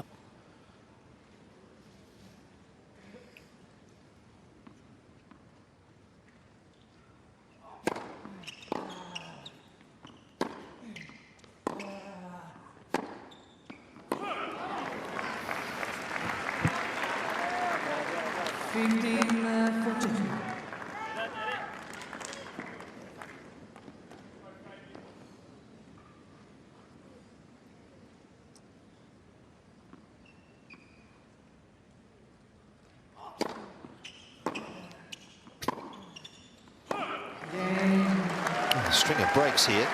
Yeah. Just to get back to your point as well, Nick. Marozsan leads by 5 games to 2. When you want to explain the 2025 season, keep it as simple as I possibly could. If you see how far down his numbers are gradually over the last 4 years of break points converted, so that's when you're returning, that's way down from as high as 46 to 37 last year percent. And then break points saved is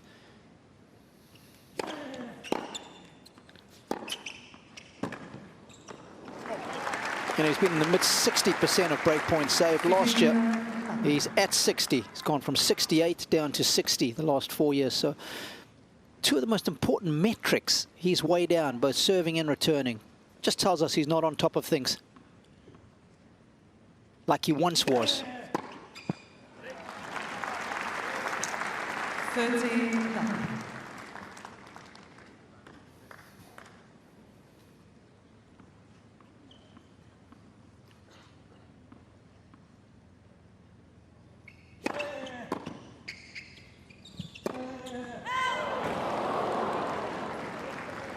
13.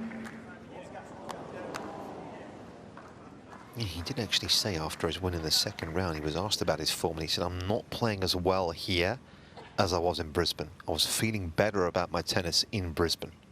And I think we've seen signs of that again today, that fragility. He's not quite as comfortable as he perhaps was. I mean, in this set, he's serving at 76% first serves, and he's only won 47% of them.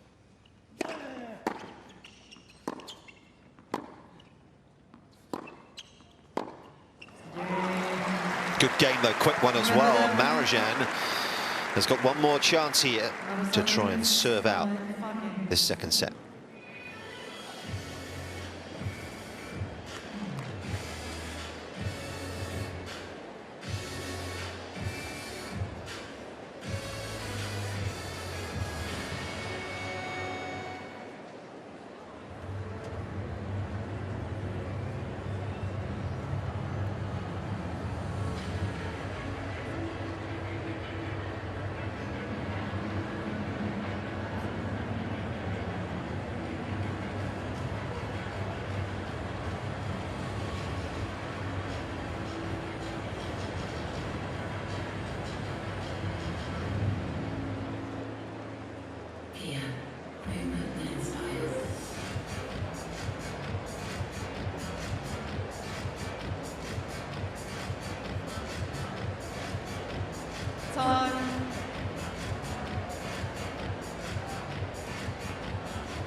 Certainly wasn't an overnight success in this sport either.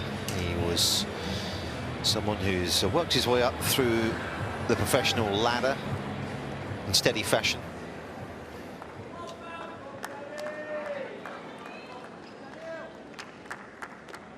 Turned pro actually in 2018.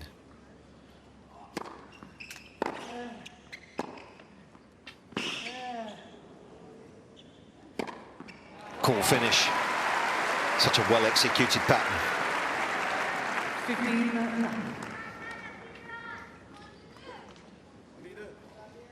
Good recipe.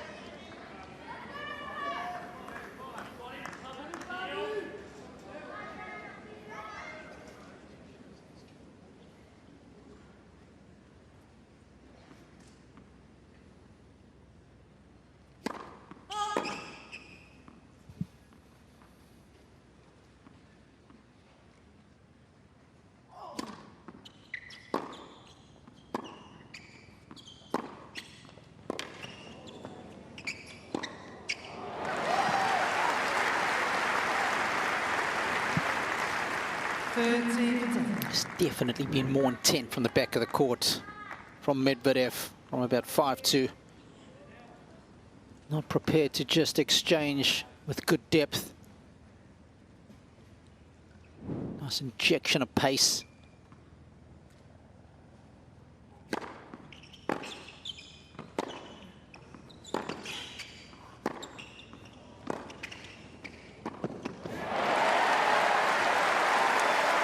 Pure class. A big time play on a big time point in the forecourt. And his numbers there have been outstanding. 16 or 22-1 there. 2 set points to put himself 2 sets to the good.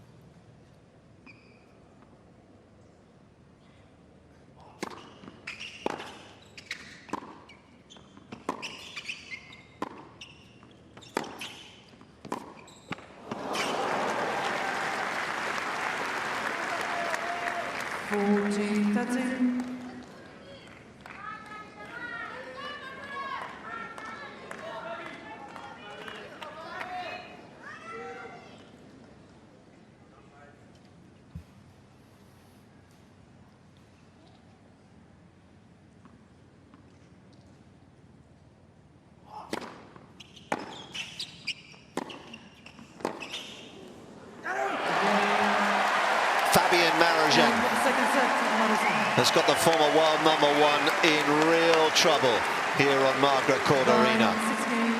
Medvedev is going to need to mount an almighty comeback. He's down 2 sets to love.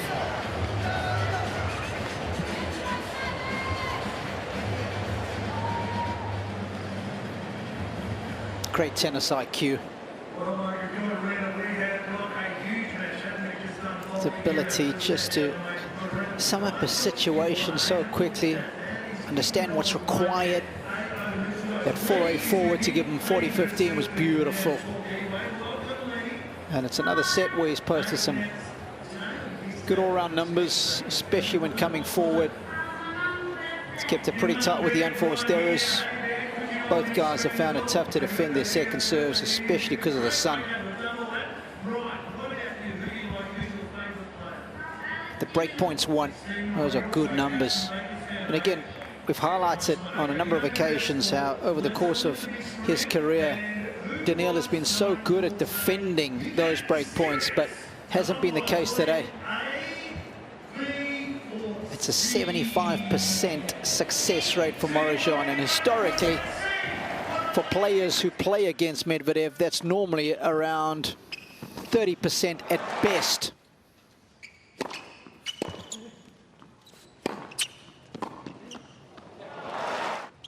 Time.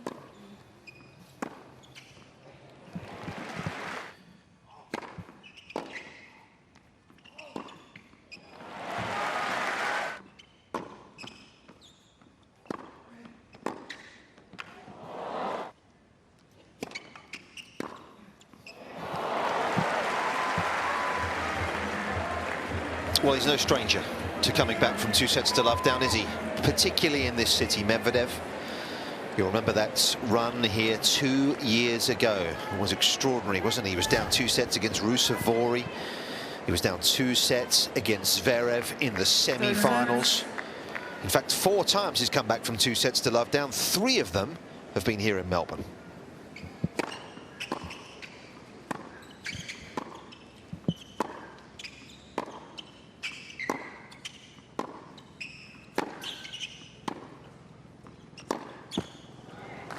Times were a little different back then, though, weren't they? His confidence levels, you'd suspect, were significantly higher than they are now. Yeah, I think he also had that.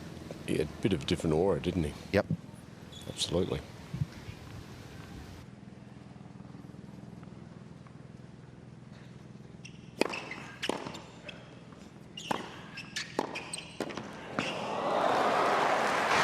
Beautiful pass, and that aura hasn't gone, it's just softened.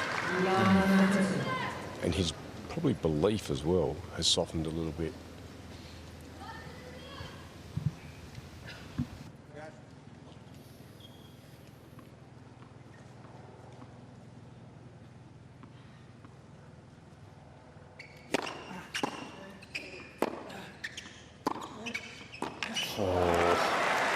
Lent on that so nicely.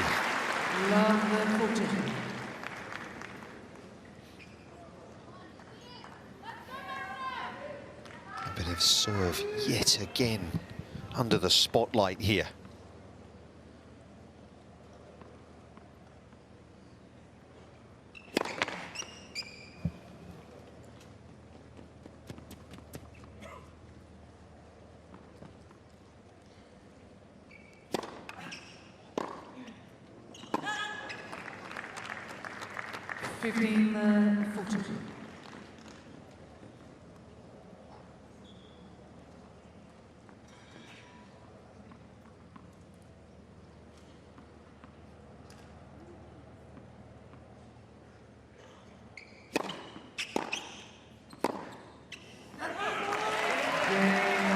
Just incredible numbers that he's posting on the negative side on serve, Medvedev today. I just asked Robbie a moment ago, what's the service points one for Daniil? And it's way down today, Rob.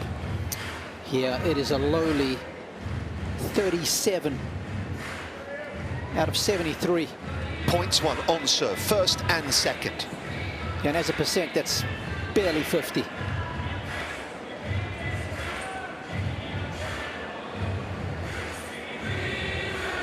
That's not going to get the job done, is it? No. In what we keep being told, are fairly quick conditions here. This is conducive to some good serving. How do we explain that, Rog? Is it Marozsan returning well? Is Medvedev not hitting his spots? What are we thinking here? Well, I think part of it's the sun. Yeah. That's playing its part. There's no doubt about that. So there's been a shift. I mean, look at both players' second serve points won. They were terrible. Mm-hmm. You throw in also that he lost his way there for a period of time. So that generally marries up to what you're talking about. And I think at the end of the day, when they're just rolling the serves in, especially from that end, Rog, it really becomes a baseline battle. And Daniil's just been making way more unforced errors.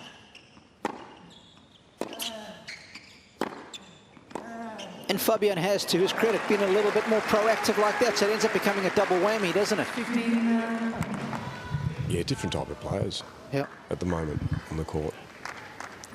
You know, when he locked in there for just through the middle of that second set, Medvedev, once he got over what was going through his mind, he looked dangerous again.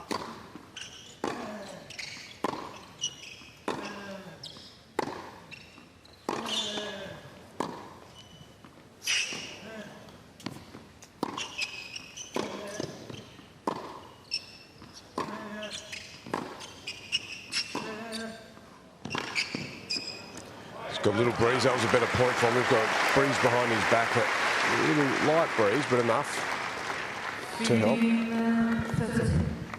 Medvedev has. Yes. Don't worry. It's not relieving us of any of the heat that hits you. But it's enough to feel it. Mm-hmm.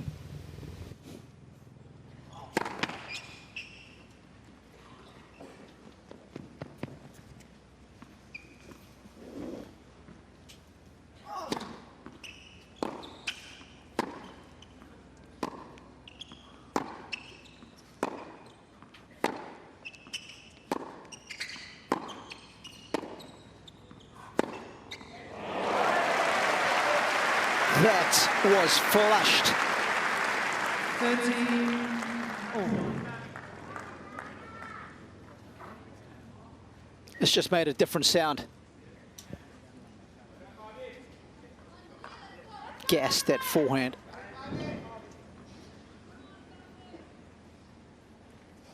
Confidence coursing through him right now.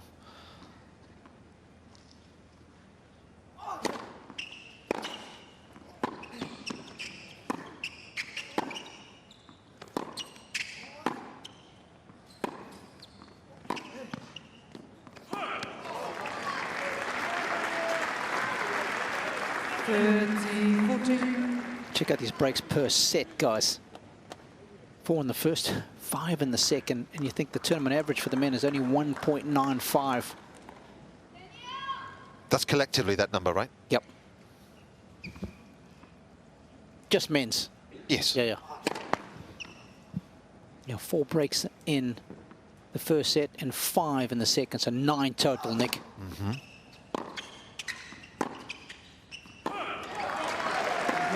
I wasn't very good at maths, but I think that's 10.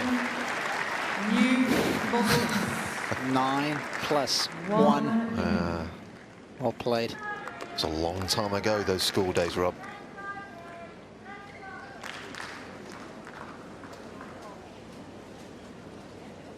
And again, it is that end, isn't it? If that's the trend, it'd be interesting to know how many of the 10 breaks have come from that far end. Can we get someone on that? I suspect it's got to be, I guess, 8 of the 10, I would hazard a guess. It's a good shout.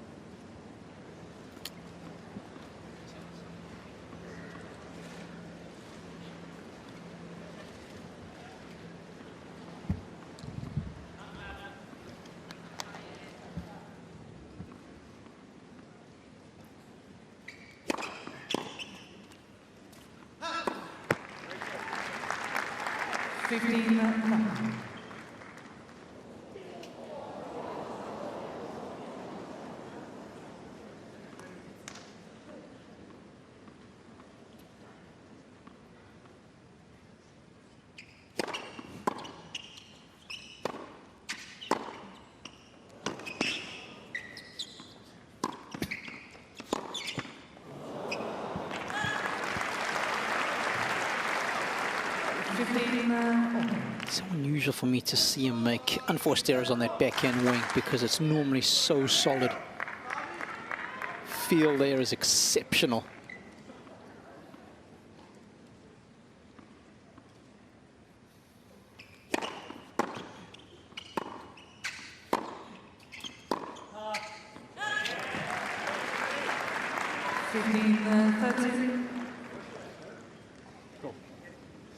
Try body. Let's go. Here we go. Thomas Johansson had a good couple of years with Cain Nishikori, didn't he, prior to this arrangement?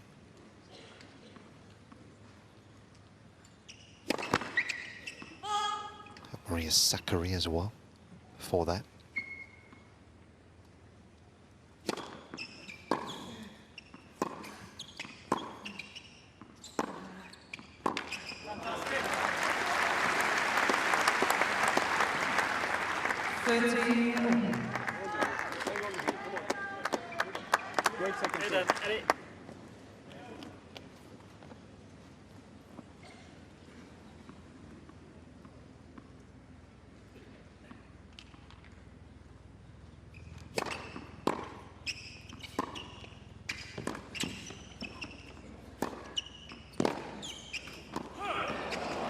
Got him on the chase. Marozsan not able to track it down. 40-30.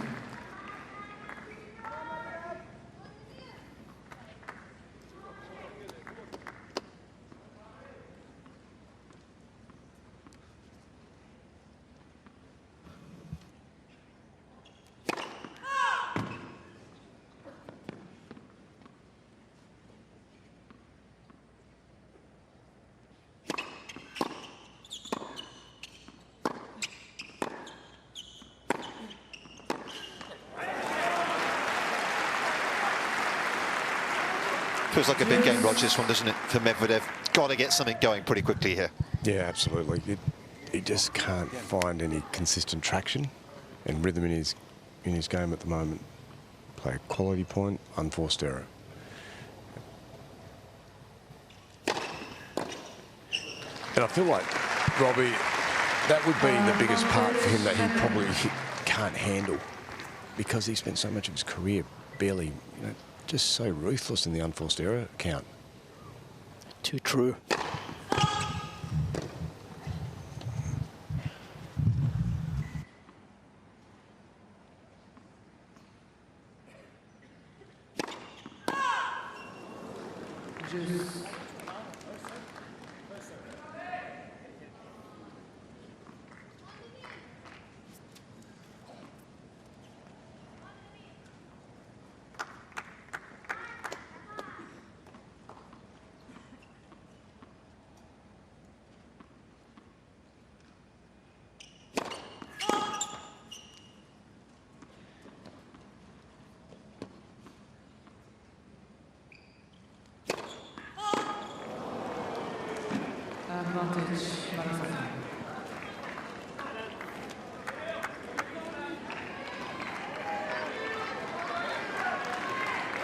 Inexplicable, unforgivable for him as well, given this stage. Marozsan with another break point.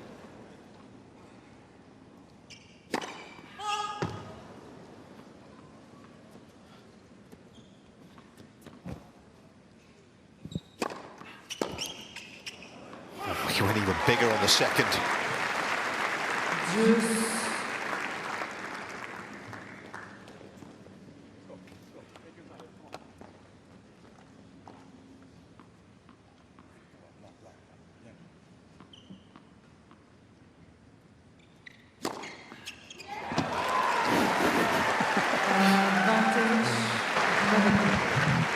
Bit of doubles. In fact, you wouldn't serve there in doubles, would you? Oh, definitely not. I'm going to throw you guys a question. Oh, yes. What a game that had a bit of everything in it. Doubles, aces, ups and downs. Medvedev trying to find some stability here. Not done just yet, 2-1. Robbie, now. Okay. Here it is. Why do you think our game hasn't explored serving right across the line? We set up and we set up and we get in our serving position. Why hasn't the game evolved where we've actually had all these multiple areas that we'll serve from, both on the forehand side and the backhand side? Interesting, isn't it? It is. And I think you will know better than most, because you've been around the very best players, that tennis players are so routine orientated, and often they're so reluctant to explore new things. I think we've just come into a generation now where, you know, the top guys are prepared to explore a little bit more than ever before. Yeah, I just feel like that's never been part of the game, and I'd love to explore that with someone. Love to.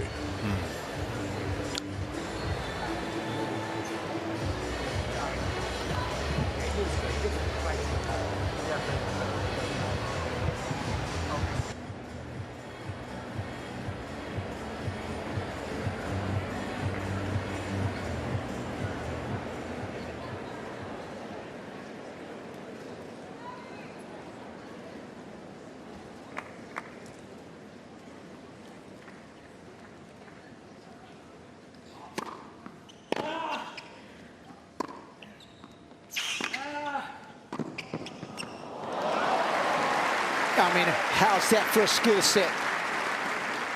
15. Continues to impress at the net. Medvedev's done so well there to keep the ball below the height of the net. The depth control on the volley is as good as it gets.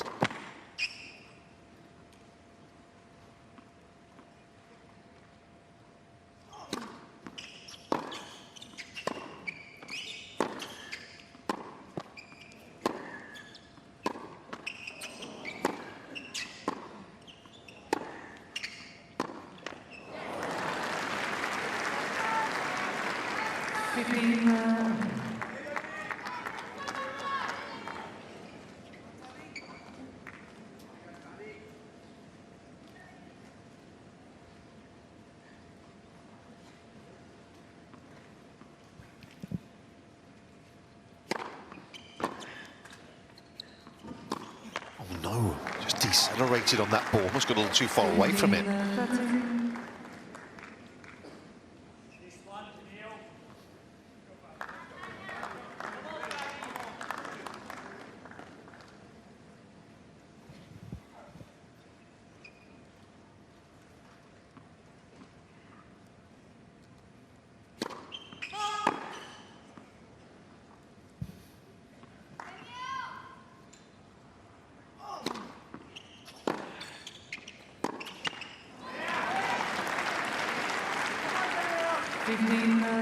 14. Well. Please be quiet. What a shift occurring here, perhaps. Look at the scoreboard, your 2 sets to the good. Things can change when you look at the numbers.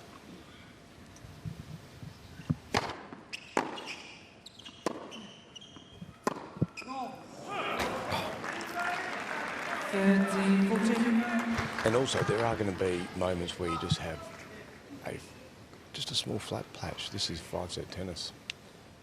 Just over 2 hours. These are the ones you've got to get through. You get through these, they're huge.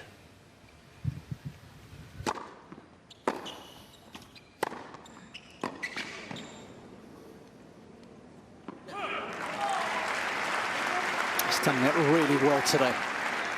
Highlighted it a little earlier, but he gets something short and he just stays committed to going for it. Doesn't overplay. And again, it's all those feeds with his coach, short to central. And how close can you hit it to the corners and still remain in control?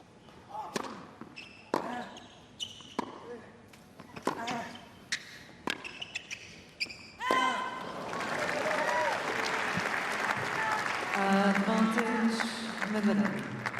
Always found this scenario right here one of the most draining. You're 15-40 down on serve. You get it back to deuce by playing a couple of good points, and then you just play a point like that. Suddenly you're under the pump again. He's saved 10 of 15 break points today. You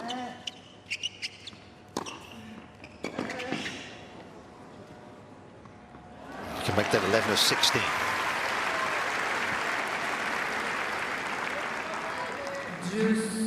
And it's interesting, he's always happy to go inside in, isn't he, with the forehand. But as you said, Robbie, you've got to be accurate. If you're not, you're in strife.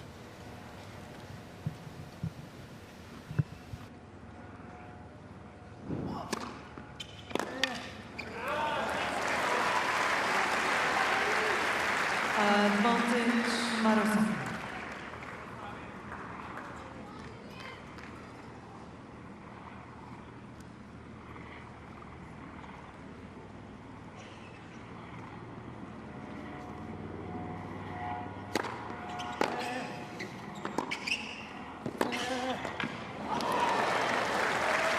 Yeah, not that time. Juice.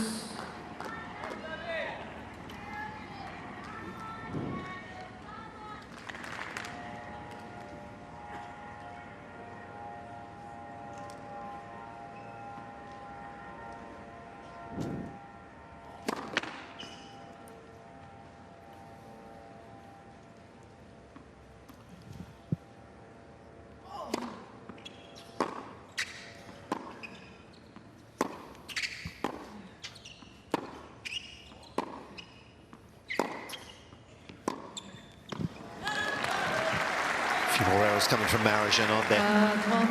Longer rallies. He's just starting to crack a little bit here. He's going for the shade, interestingly enough, as well. A little more often. I wonder if that's just a sign that physically he's just feeling it a little bit right now. Heat of the day, aren't we? 10-2 now.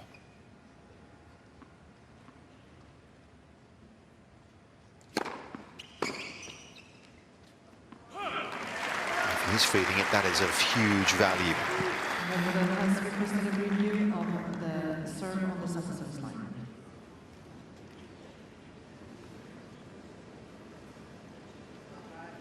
Can perhaps just looking to buy a little bit of time. No, on the serve. On the serve, okay.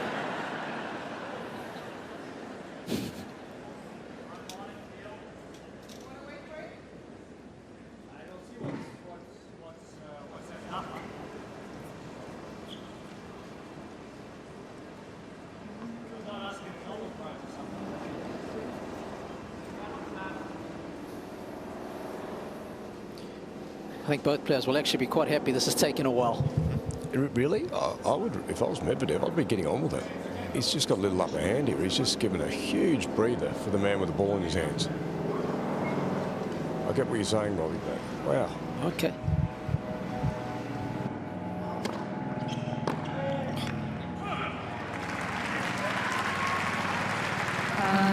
It's tough to get your head around that miss, isn't it? On a big point, juice like that. And off the backhand again, right? That shot is used to be forged in fire. And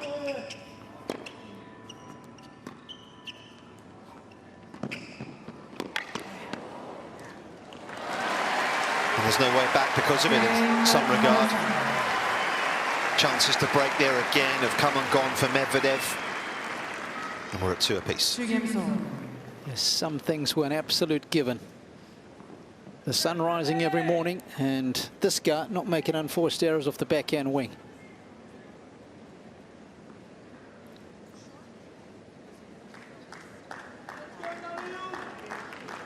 Always easy to see the sun rising in London in January. I'm not going to lie to you, Rob.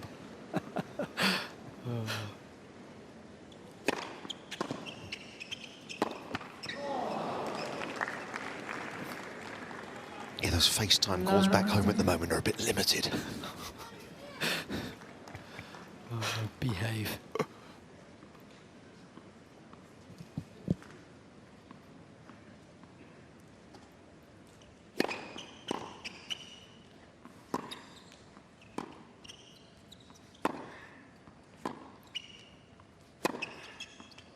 And sit with authority.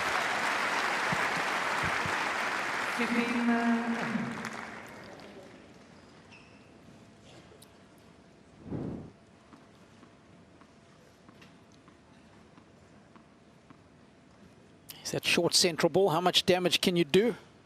A lot. Well, there's the exact opposite, right? Short, central. That happens.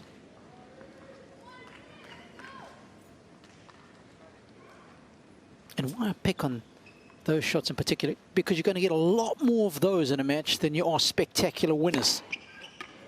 Where you're at the end of your range and you do something amazing. Those happen sporadically.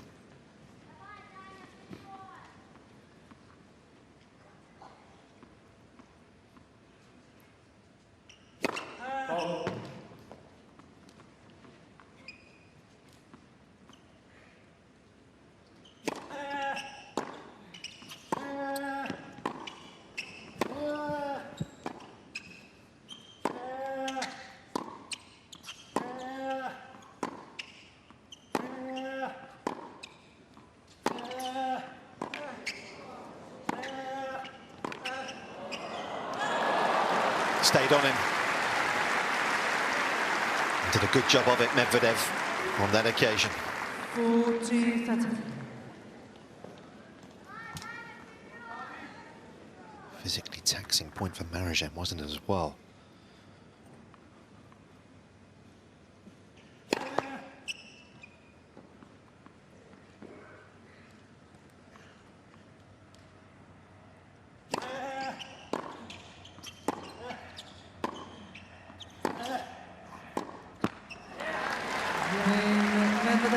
Far from done in this contest. If Medvedev can raise his level here. Intriguing start. 3-2 to this third set.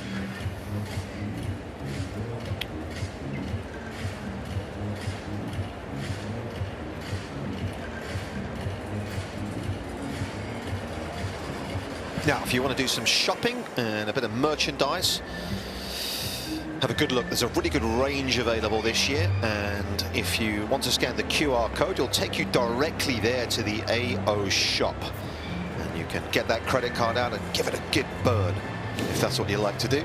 Bobby doesn't do that very often, so I'll have to check on his latest statement, but there you go. Yeah. Take a few of those. So my girls will like those.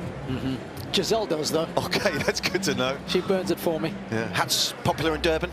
Very. Need them. Okay. Weather's very much like it is here. Summertime, of course, in the southern hemisphere, so you need plenty of hydration, huge number of water bottles to choose from. Those are always one of the most popular requests from back home, together with towels.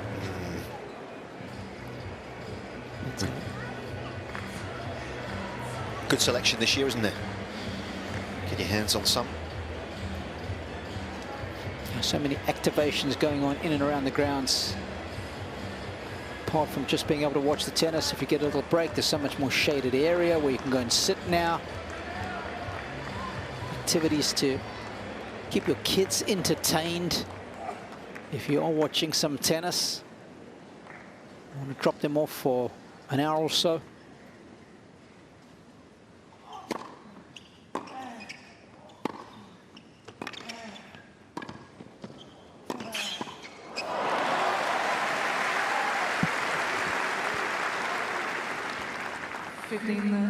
Roger, I know you would have loved that last point. It's just amazing when you get a player who knows how to move around the net, right? 100%, and he does it so comfortably, and he covers. He's got a big wingspan, and he looks big at the net.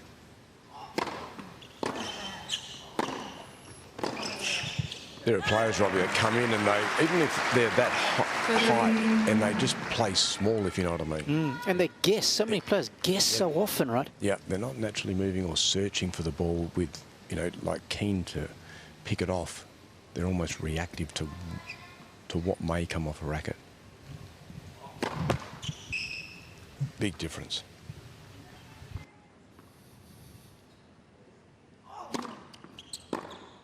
Oh. Bit of a difference in the speed of that backhand. Mats Wilander's just turned up alongside of me, and he was okay. He made a few too many unfortunate errors for mine in his career, but I said to him, "Do you think he can get back from here?" He said, "I think he can." But he didn't like the drop shot that Medvedev played at 15-all in the previous game. He thought that was a bit of an out. He said, "I don't know if he's in it."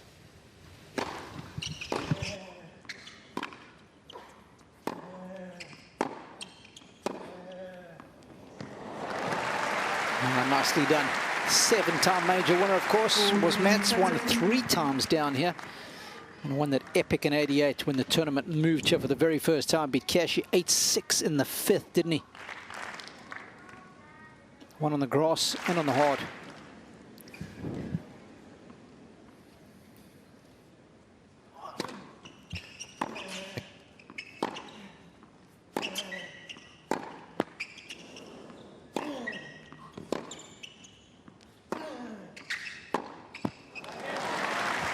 Signs of Marozsan just feeling it a little bit physically, Rog, from your perspective down there? I think, yeah, there's definitely, but there is a little bit for sure, because, you know, we've been out there for a while in these conditions, and it's been physical at times, but that's what you go through this. It's just whether at the other end you can capitalise on the moment. In saying that, he gets away with it because he still hasn't lost his court position, and that's, I guess, for me, that's the biggest sign of someone when they're really struggling. They tend to take that extra, just a step back to buy them a little bit more time, but he hasn't done that to date.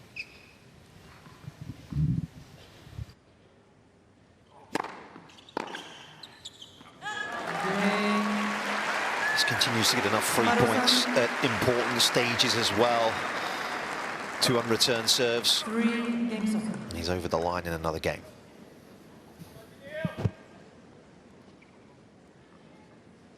Today's been a little bit of a microcosm of what's happened throughout the course of the 2025 season for Medvedev. Not being able to convert on the break points as often as he would like.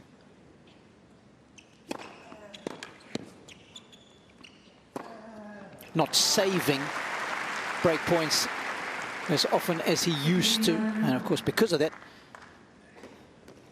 the pressure gauge is very much more in favor of Marozsan. He is the one who is playing the pressure points better. That's why he's got a 2-sets-to-love lead. 13-11.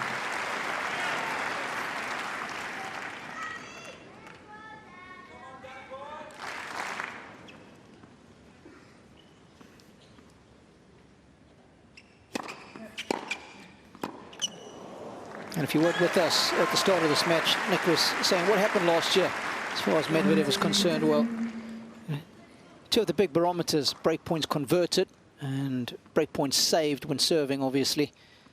There's a way down for Medvedev from previous years.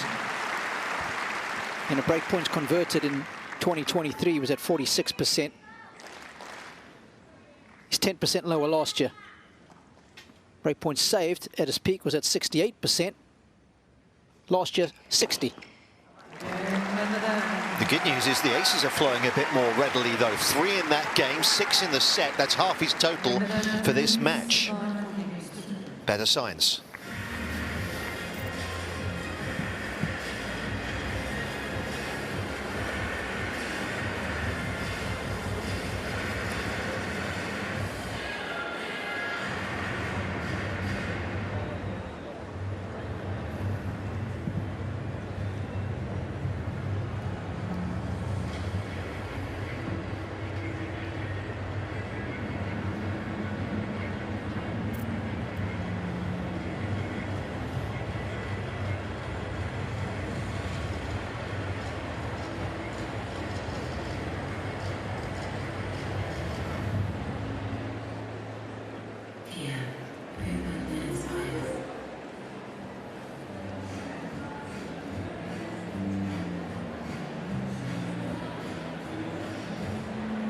Time.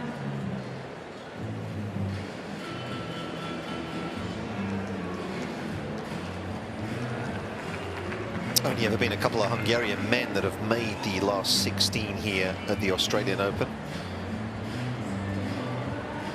Last of those was Marton Fucsovics, who did so in 2020.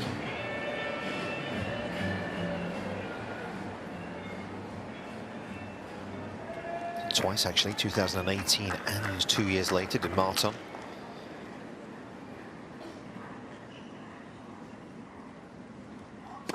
Let's. One round this year did Fucsovics, lost to Sasha Bublik in round 2.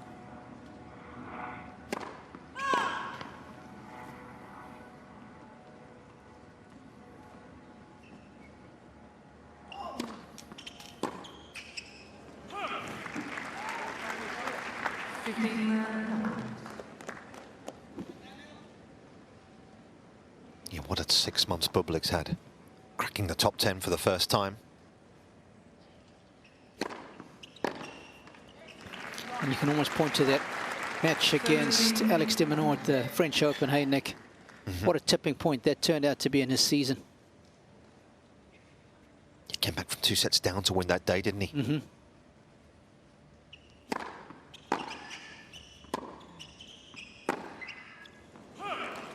ended up making the first quarter-final at a major for him. And contested 4 finals in the second half of the season and won all 4. Halle, Gestalt, Kitzbühel and Zhuangzhou.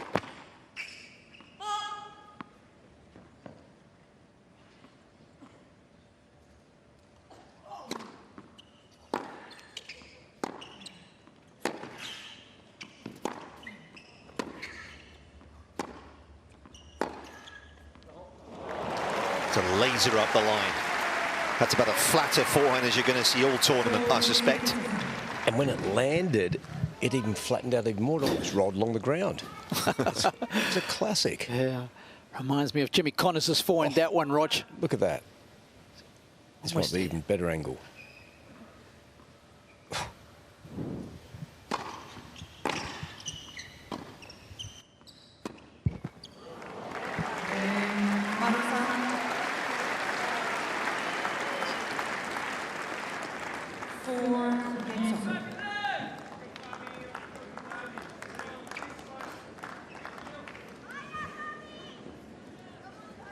How much of an obstacle mentally is it for Marozsan to get into this next stage of his career? Never made the second week. If we class the round of 16 as a second week, is it a little bit of additional burden here for him to overcome?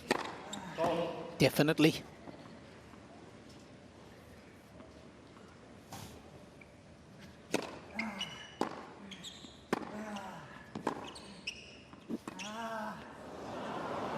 It's not really in his repertoire. It's one thing trying it when you're in a good position to hit the dropper. But he was completely compromised there. Poor shot selection. That has left him vulnerable as well. But Marozsan threatening here. And especially, boys, in the very first point, we know the statistics. Here's that took the ball off on the fly there, got into an awkward position at the net, but especially we know the statistics. When you win the first point on serve, you're generally going to win your service game. Why put yourself in a vulnerable spot like he is now?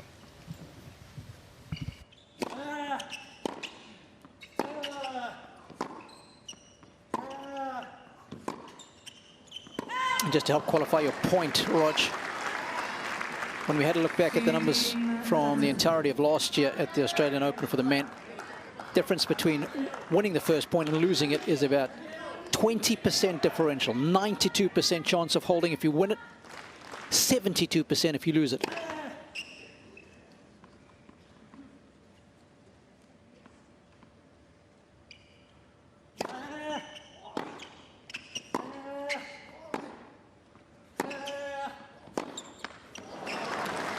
At love 30, you're just above 50%. When serving. When serving. Medvedev's done well here to get it back to 30 all. The odds are in his favor here.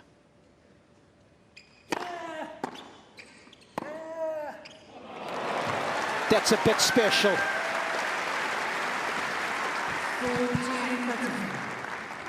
That is the magician that we've known as Daniil Medvedev for so long off that backhand wing. The hand skills to produce that off the charts.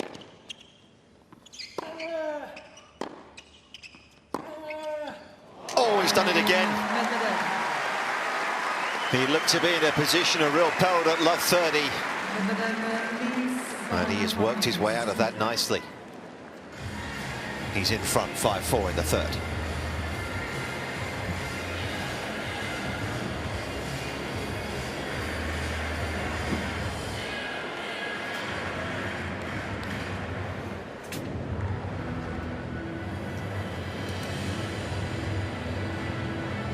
Oh, what a nice way to extricate himself out of trouble here, because at love 30 he played two very poor points, really, didn't he?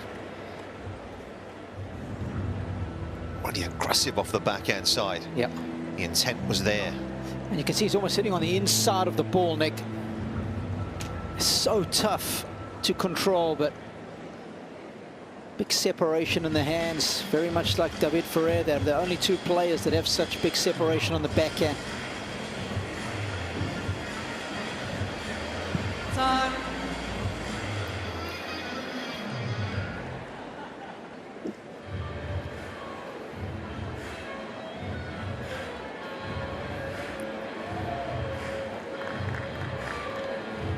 He's lifted trophies in 22 different cities. That is a record. On the ATP Tour, no player has ever had such a great spread as Medvedev has had.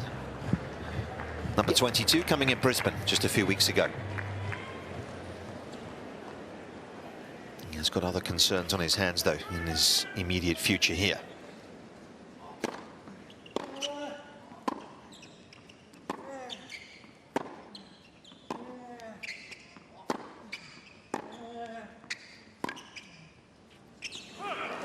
I don't know about you guys, but I just feel that Medvedev has recalibrated this backhand since he's been more proactive and gone after it. I feel he's found something.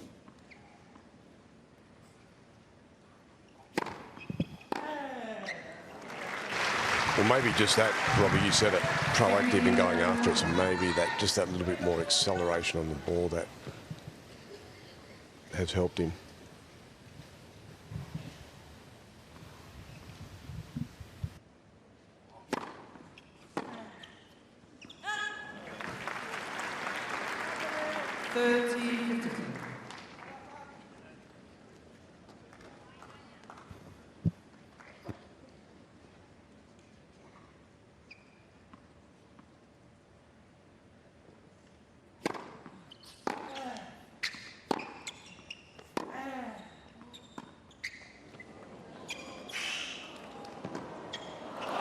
believe it?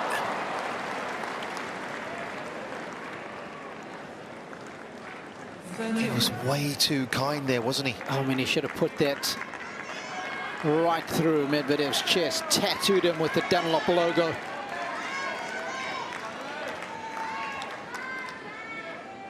How costly could that prove to be?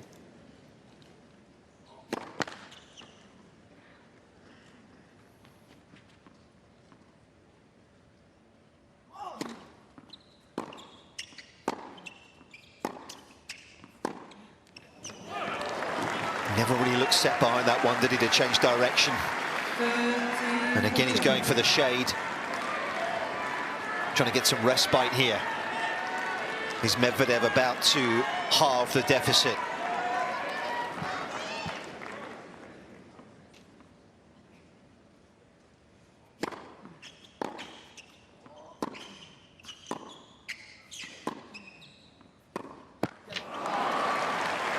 It's amazing, Rog. He just deviated from what you just discussed, didn't he? 100%, just totally pulled off that shot. And considering he hit some lasers in the previous game. Just got passive, paid the price.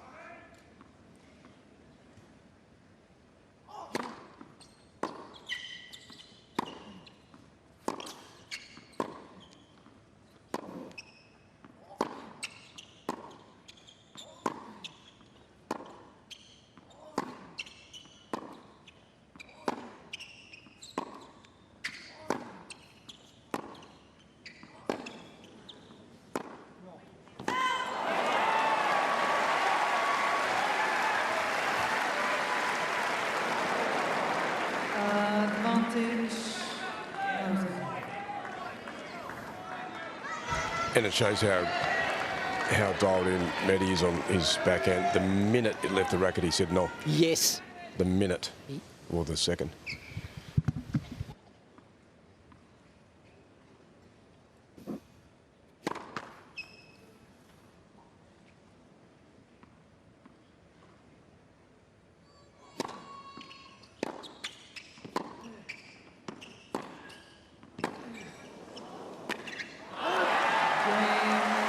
Couldn't get there. Oh, a big lunge from Medvedev. And Marozsan has come through a very sticky situation to get himself a parity in this third set.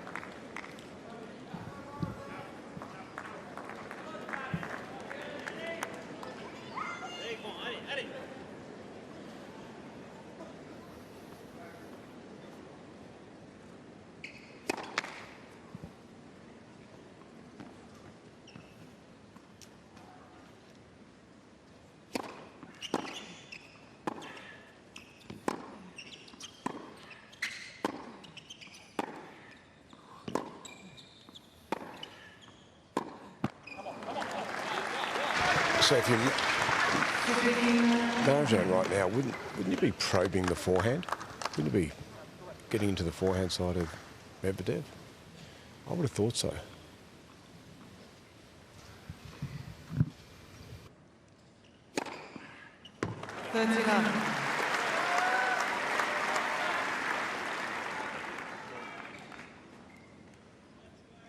Seventh ace of the set for Medvedev.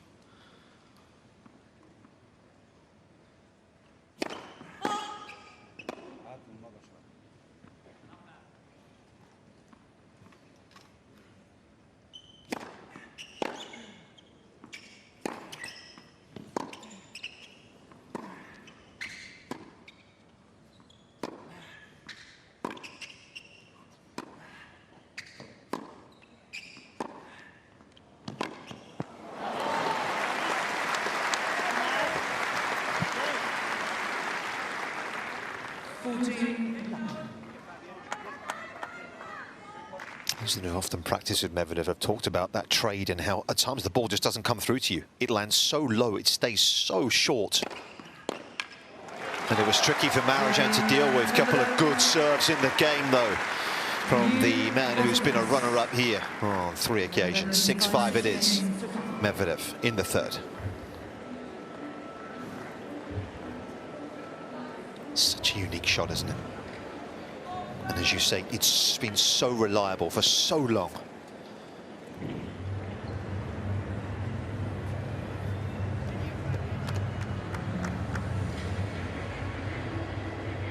To avoid that. And the perils of being 6'6". That's a problem to have.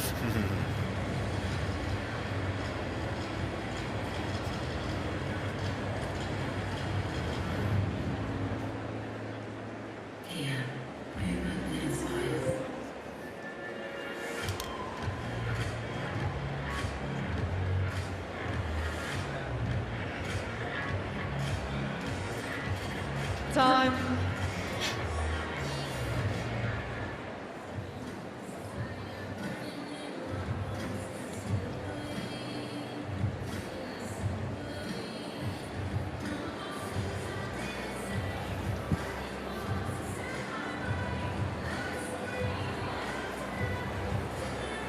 Glorious summer's afternoon in Melbourne as the drone moves across Kia Arena. It's built about 4 or 5 years ago. Lovely stage that is.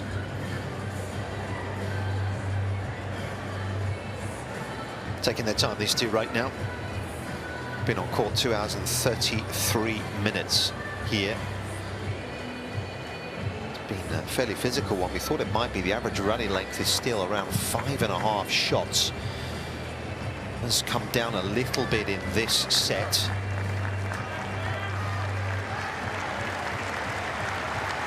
And the question is, can Marozsan hold on here?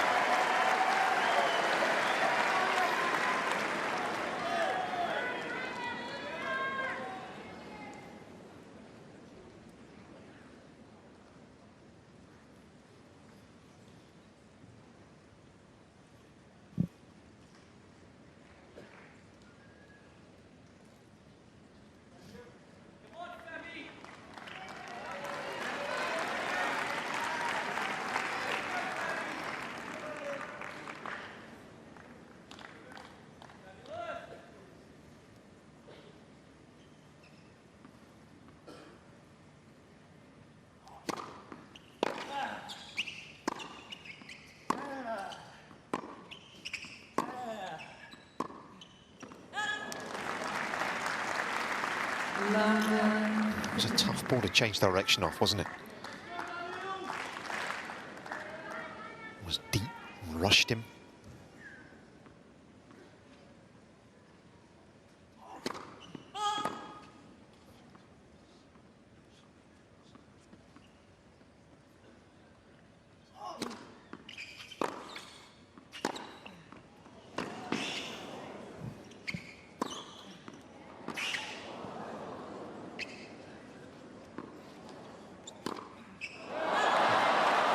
Wonderful defense from Medvedev. Hardy work to keep the point alive there.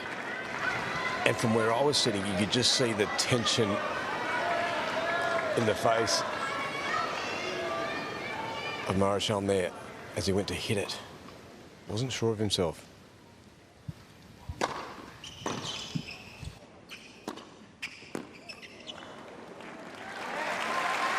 A slightly quicker first serve. Average first serve speed today for Fabian has only been 174 kilometers an hour. That is very low. I don't know if that is tactical. Doesn't want to give Medvedev any pace to feed off of.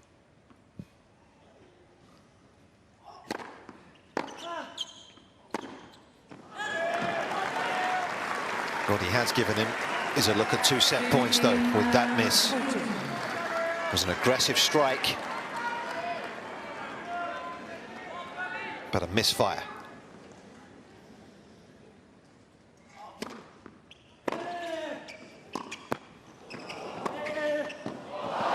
little bit of luck en route, but Daniil Medvedev has been able to cut the deficit in half on the Margaret Court Arena.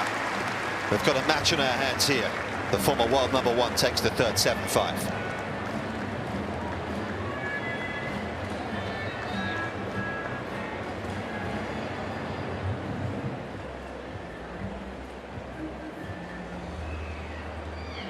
Well, well, well.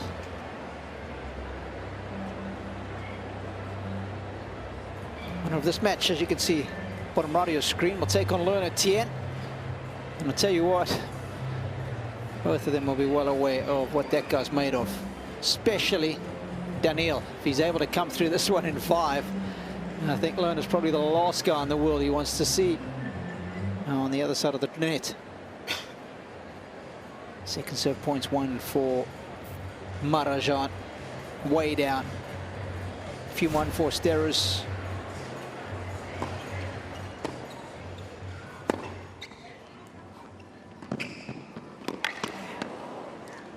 Just keeping the hope alive here is Medvedev. Done just enough right.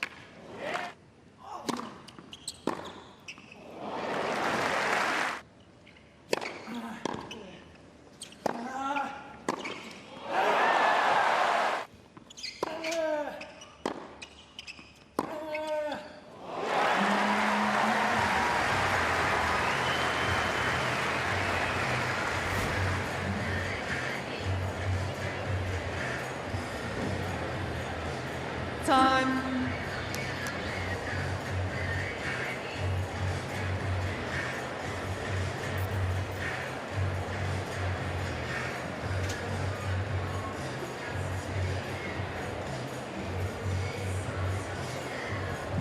Just felt like that was coming, didn't we? Stages in that set. Marozsan had a break, of course, early on in the 3rd set. And this is game on now.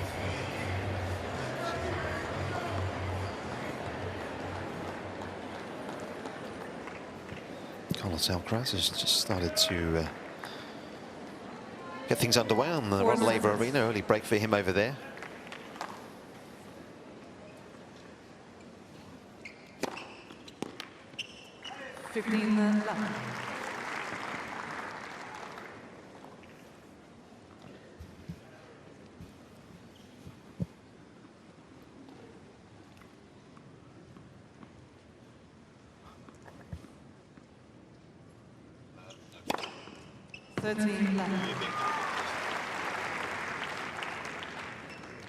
Yipping was 2 sets down yesterday, we did 2 sets lost.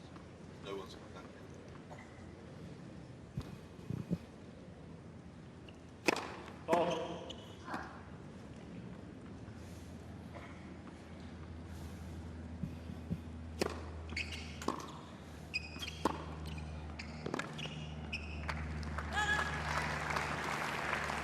Not the turn of speed there, was there, either? A reminder that no one has come back from 2 sets to love down here so far to win this year's championships. It's quite interesting, given how many matches have been played, Nick. You would think there was at least one by the time we'd finish all the 2nd round matches into the 3rd. Still a long way to go in this one.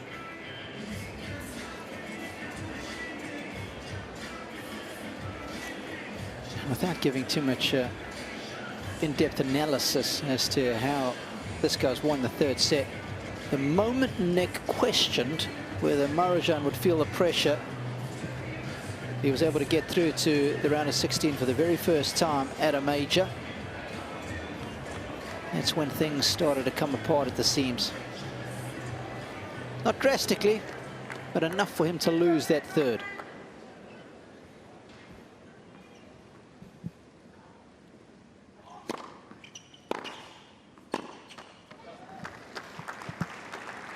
And the question that springs to my mind is Medvedev favourite from this position right now, given how both players are feeling, seemingly. We'll go with Roger's answer first.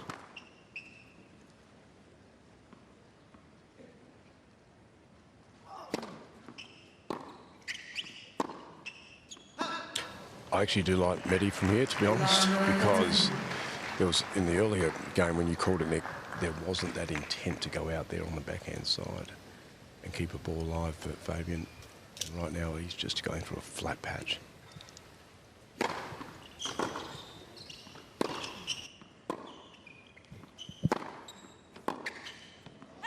Up the other end, Medvedev's in a different lane, and also his team are really urging him to push here. But the one thing Robbie's got going for him, Marozsan, is he can pull the trigger on his shots.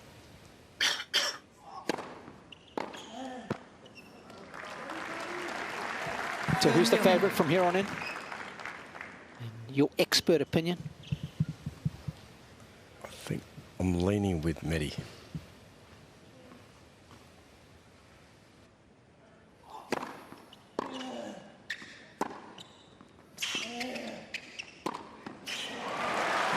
Cool finish. No, I'm going back. So brilliant. I think that was because that finishing volley was right in front of Roger. He appreciated the foray forward. He's done a lot of good forays forward.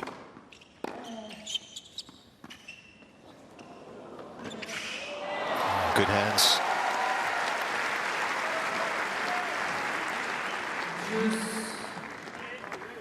This is a nice slick trick with the Technifiber stick.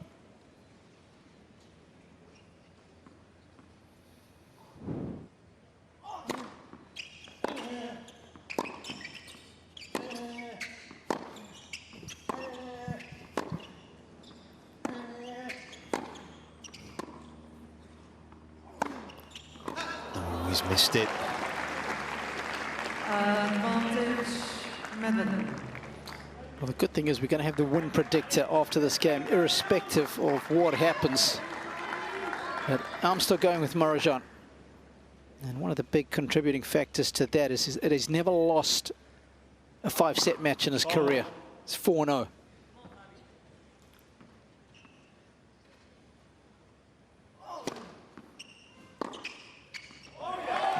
Brilliant strike. Medvedev has got the perfect start to the fourth. Medvedev leads by 2 games.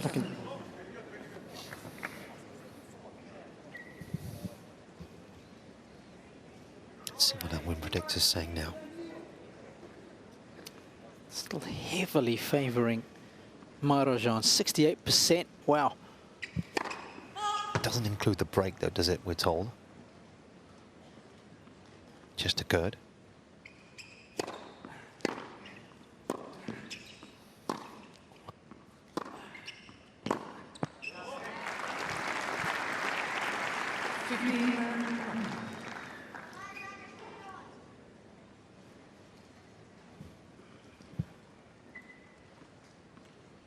Set could be over quickly. I get the sense if he carries on at this rate.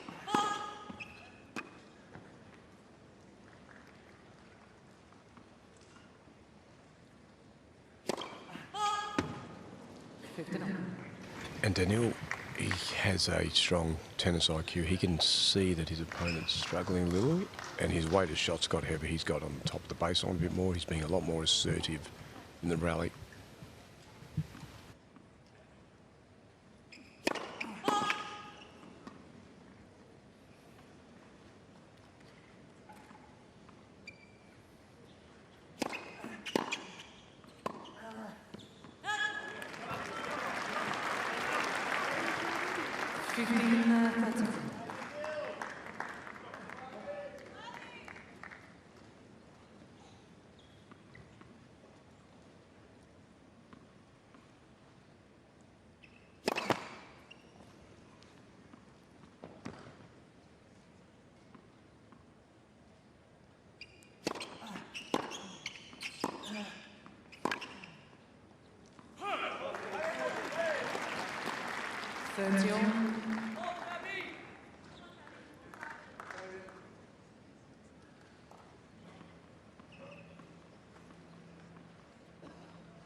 Medvedev moving on, accelerating ahead.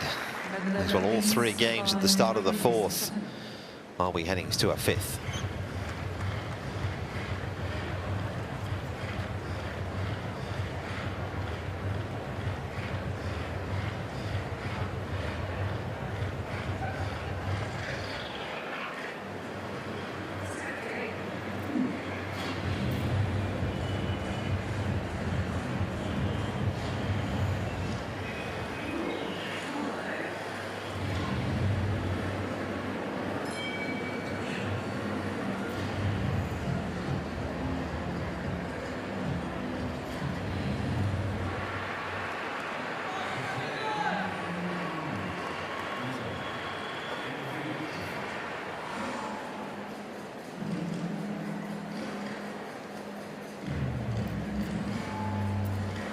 Time.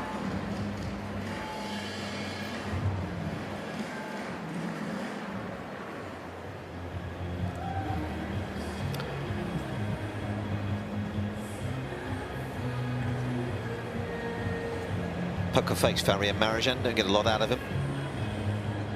And he's sort of Pete really here, winning or losing in this scenario. He's just kept his counsel.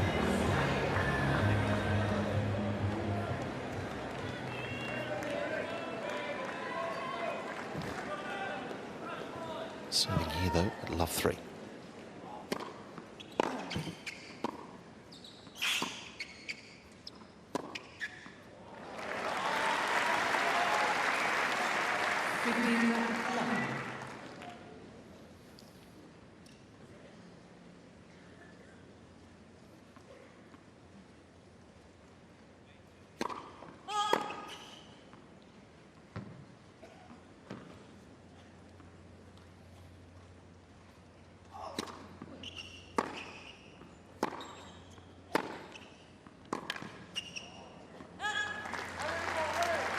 A good hit, and again Marozsan not quite perhaps as sharp with the feet to pick that one up as he was earlier on.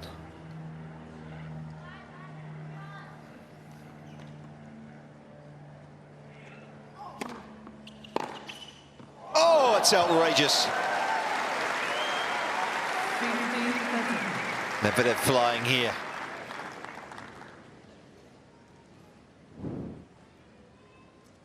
Look at this.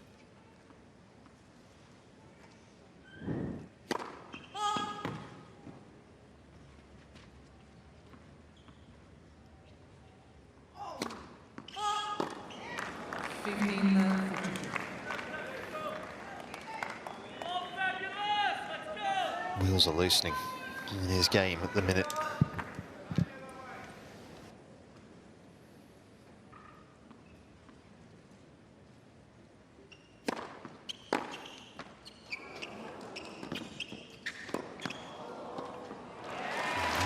Just about landed in. By a whisker. He keeps himself to just the 1 break.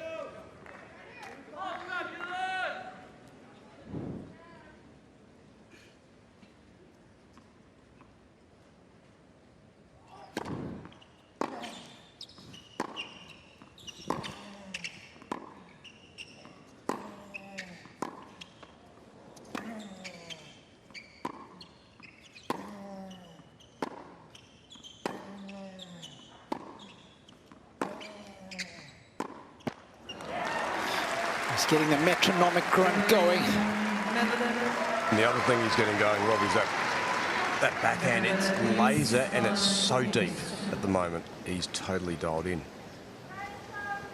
The beauty behind this set, for both players really, is that it's racing through.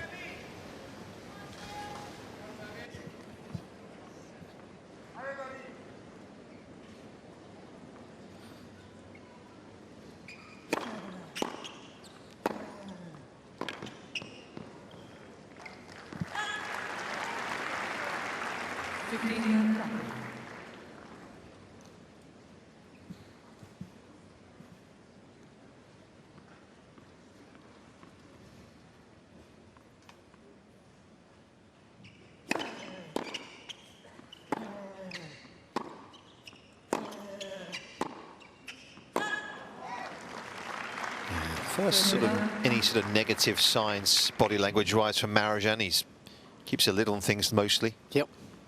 Just saw the flick of the hands there, didn't we? After he missed that forehand.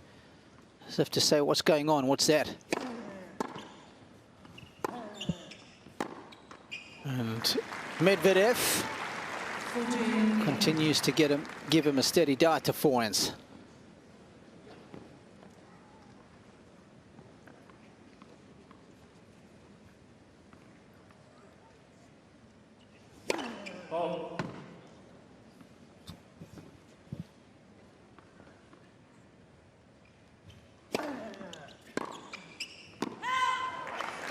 There's a fifth set on the agenda here on Margaret Court right now.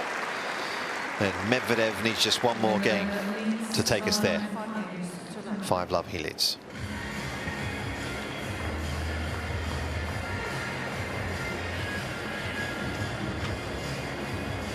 Funny how quickly things can change.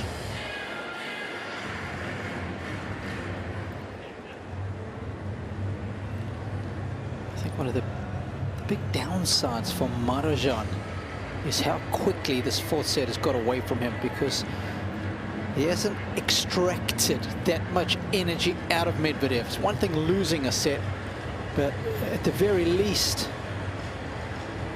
you want to take some energy away from your opponent, so they have less of it going into a fifth.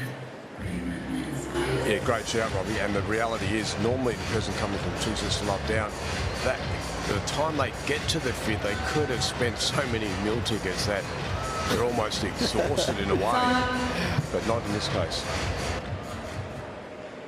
You never want to spend those meal tickets too early, do you? Good lingo, like it.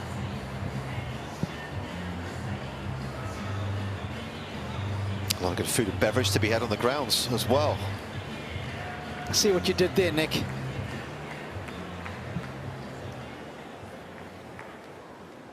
Sales of adult beverages, I suspect, have been quite high this week, Rob.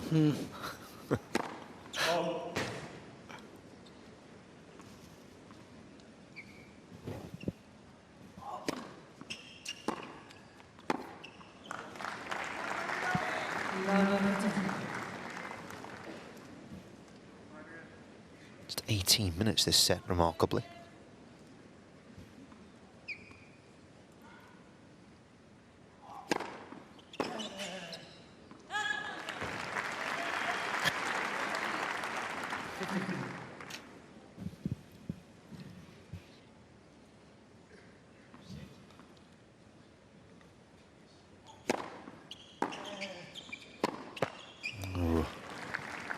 Energy's drained from him, isn't it? You can feel it. And then the start of the fifth, obviously, is going to be very key for this guy.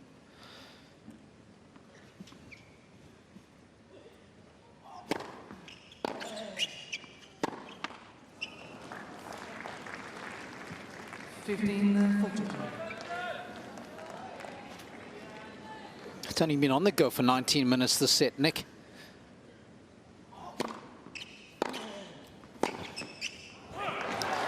He'd had enough of it, hadn't he?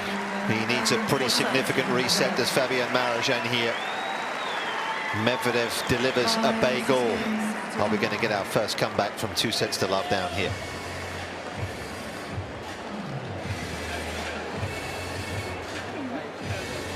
Wow. No surprise. Of course, you're allowed 2 bathroom breaks per match. Yeah. Are you talking about full kit changes, or is that just bathroom? They're separate, aren't they? Yeah, they are. It's one of each, isn't it, Rob? I think over 5 sets it might be 2. Okay. But need to brush up on my rules there. I'll tell you what Medvedev has brushed up on his unforced errors. He was miserly in that 4th set. Just the one. He's kept it watertight.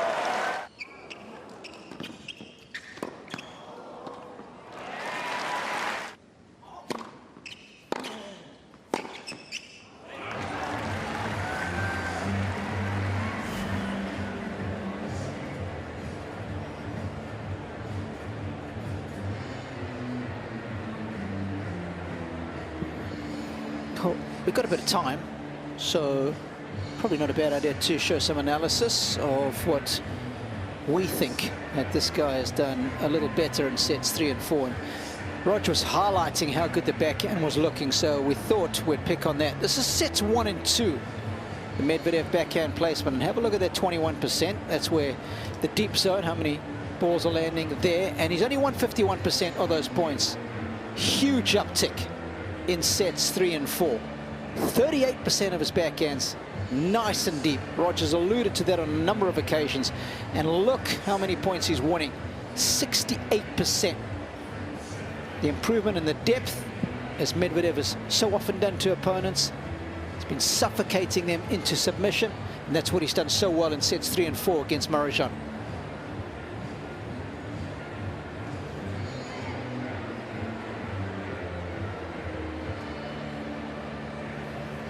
Interesting as well when you look at those graphics, because it's pretty obvious that Medvedev is so consistent. He just trades cross-court, doesn't he? Doesn't change direction all that often on his backhand side. It's not something he likes to do too much. But when he has done it, yeah, you know, it's almost like he's calibrated his backhand cross-court, Nick, and then he's thinking, okay, well, if I am going to go down the line, I'm well dialed in. And if you remember, there were a couple of backhands down the line on that graphic that was so tight to the forehand corner of Marozsan. So he's done such a good job of keeping the Hungarian honest.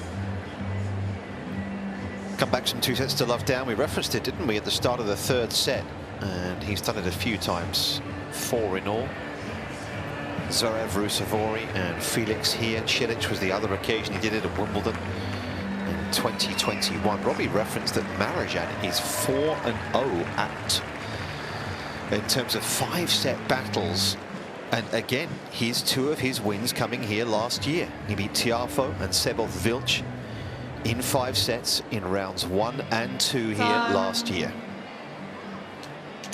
Something's got to give.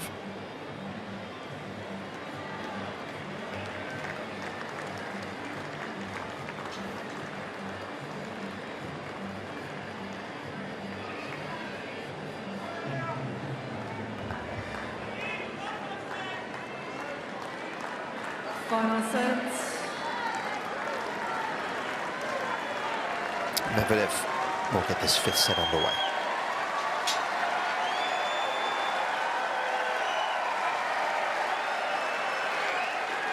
Thank you.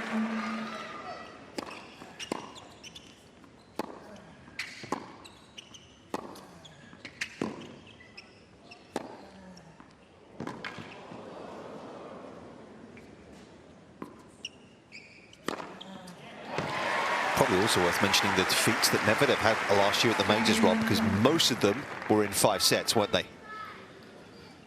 3 consecutive losses at the French Open, Wimbledon, and the US Open. I can tell you exactly who those losses were against.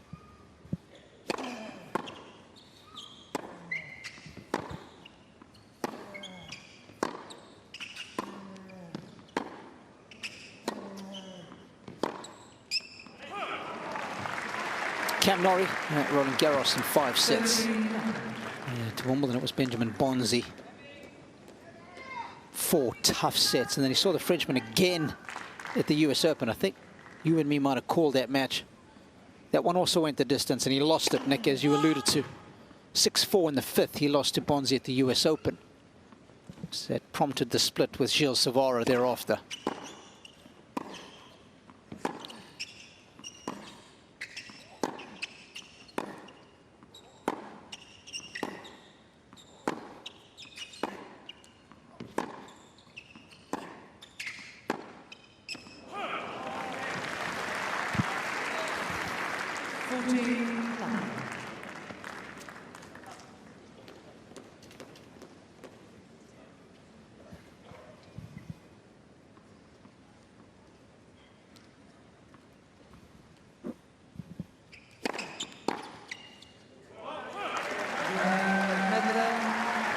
Perfect game to begin this 5th set. He's now won by my count 9 in a row here, Medvedev.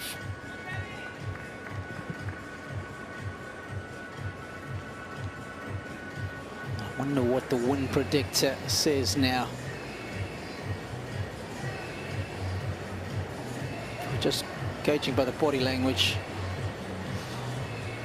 I've got to go with Medvedev. That's the feel factor, but the hardcore stats, I think they might just have Medi ahead. I'm going 52-48, but I think in my mind it should be greater than that.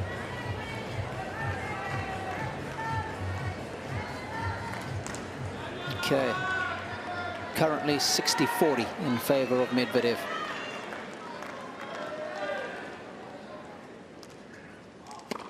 Let's first serve.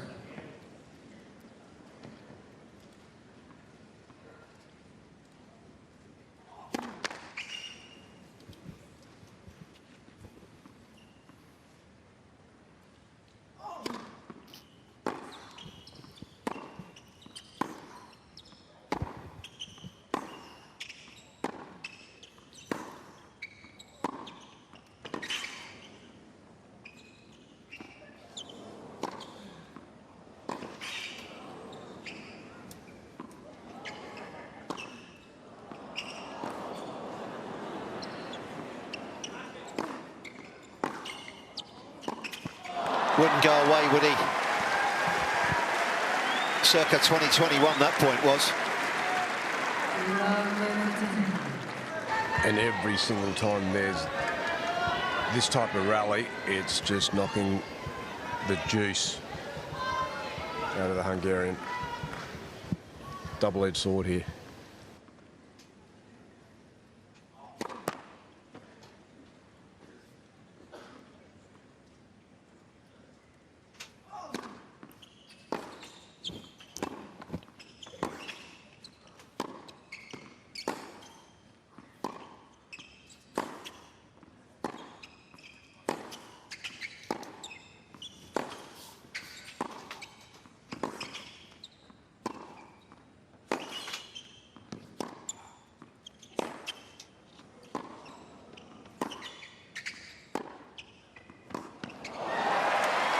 That's brilliant, because he's been asked a lot of questions at the moment. 15.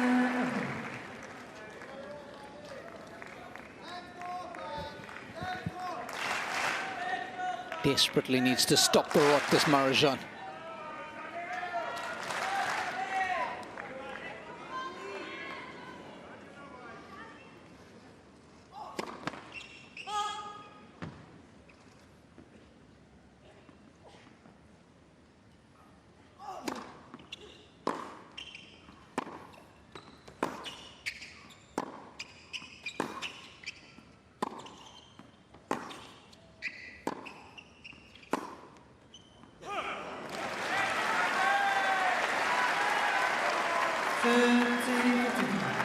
And Rog, I've got this real conundrum in my mind. We've highlighted how well Daniil is hitting that backhand cross-court with the depth the last couple of sets, but also probing the Marozsan forehand enough just to check it out.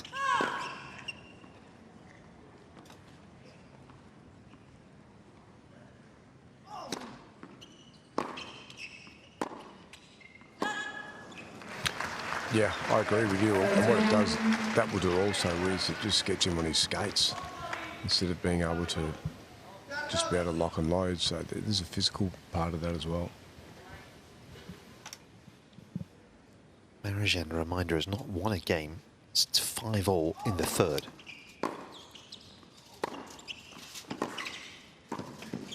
That's a great finish, though.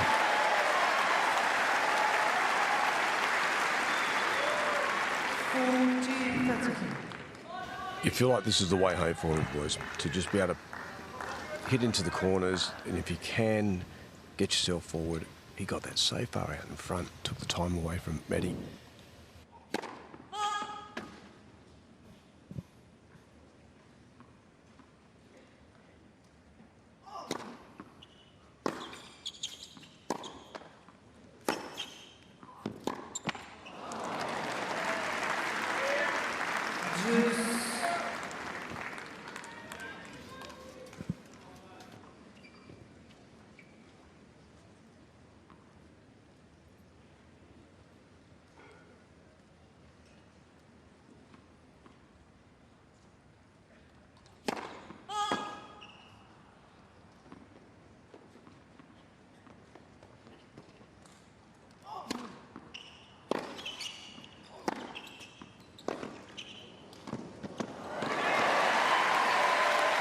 Well watched.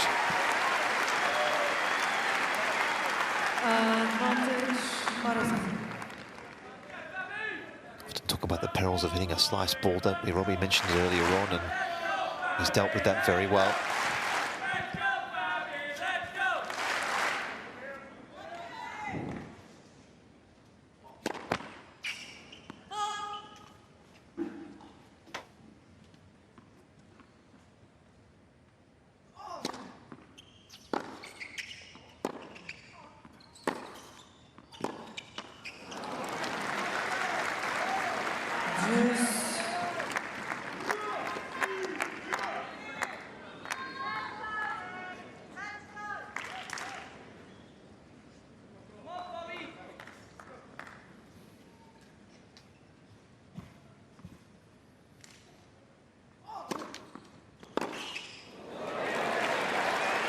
One of the few times he's actually served and volleyed off that wide serve, and that has been such a good formula against Medvedev in recent times. Squeezes the space on the return for him. There's nowhere to go. It's going to be fascinating to see if he's finally figured that out and might use it a bit more now, Nick.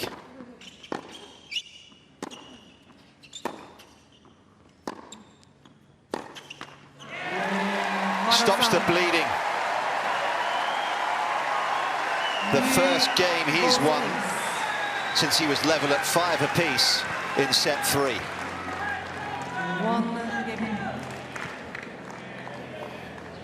That's one out of the last 10. Massive game, wasn't it? For obvious reasons. Yeah, you feel it's like every set you wipe the slate clean. But if a player does get on a roll like Medvedev did there, 6-love, if he goes up 2-love, it's almost like it's a continuation of what's happened. And you haven't been able to wipe the slate clean. That was Andre back in the day. We saw him currently, but he had a lot less hair.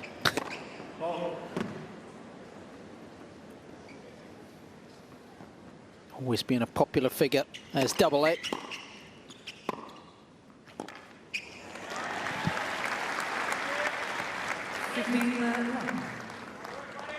A docu-series coming out about him in the coming months.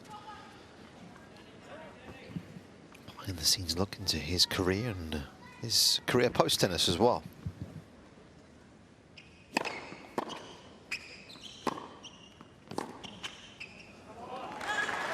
We had a pretty cool opening ceremony for the very first time here at the Australian Open.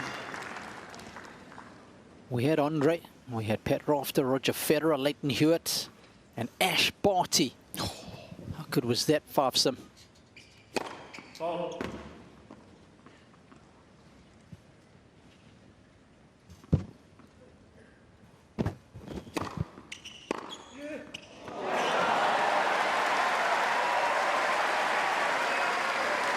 As they like to say down here, that's a beauty, mate.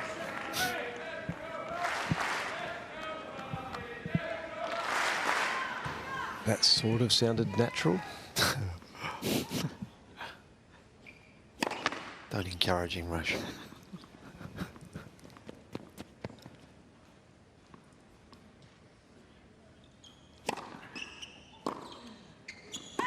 Come on, how should it have sounded, Rash? Put me out of my misery. Well, I didn't really use a lot. I used to say beauty, but beauty, mate, yeah. A bit like that.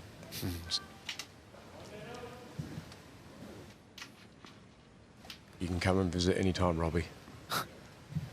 You're a good host, mate.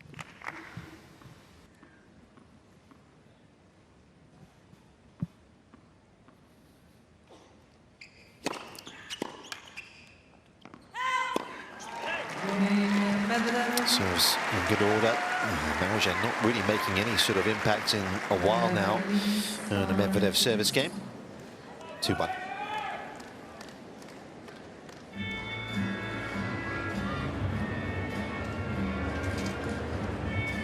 Looks the favourite, doesn't he? Whether he can finish the job, we'll see. Yeah. Physically, he's undoubtedly stronger. Psychology has changed, though, when you're 2 sets to love down. You feel like you don't have much to lose. Whereas once you fought your way back to 2 sets all, it's a slightly different proposition mentally.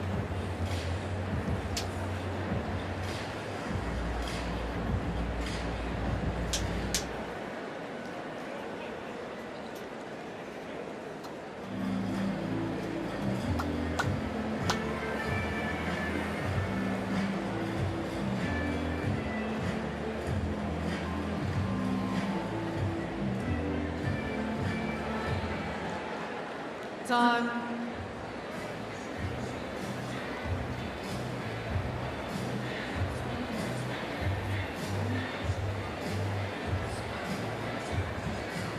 Fabian Marozsan, who was 2 sets up and a break up in this match.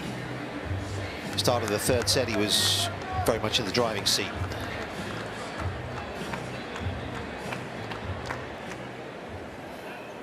He's loosened his grip though.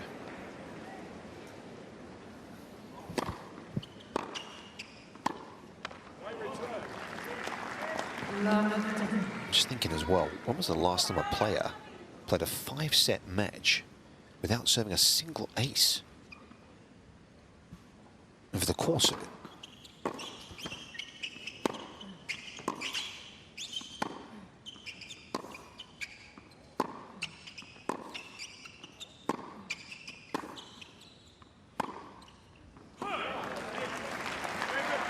I'm sure it's happened, but it's pretty unusual. There's a big differential in today's average first serve pace versus last season. He's just at 174 today is Marozsan, 190 last year.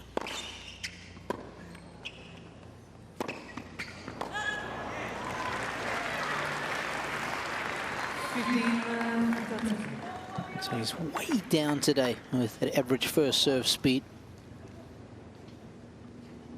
I'm not sure if he's carrying a niggle, or that's part of the tactical plan.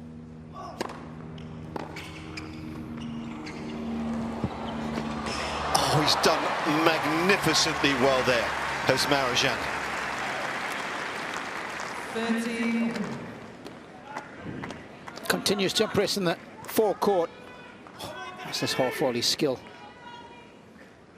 All great players at net, able to take pace off the ball just like that. Oh. What's Medvedev doing? I mean, that first serve was at 167 kilometers an hour, Nick.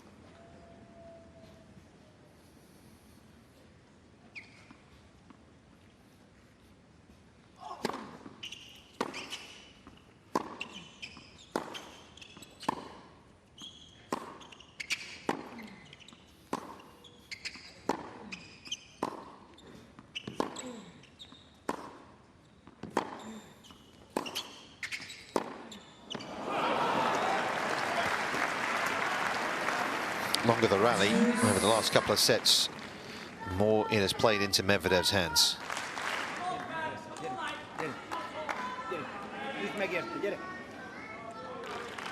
In fact, over the course of the match now, rallies over 9 shots. Medvedev has won 24 of the 37.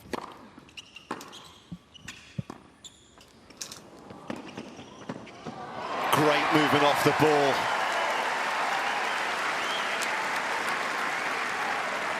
This was excellent. We know how much he likes the drop shot. We know how well he covers the net, so this is a good combination. Just floats onto that backhand volley.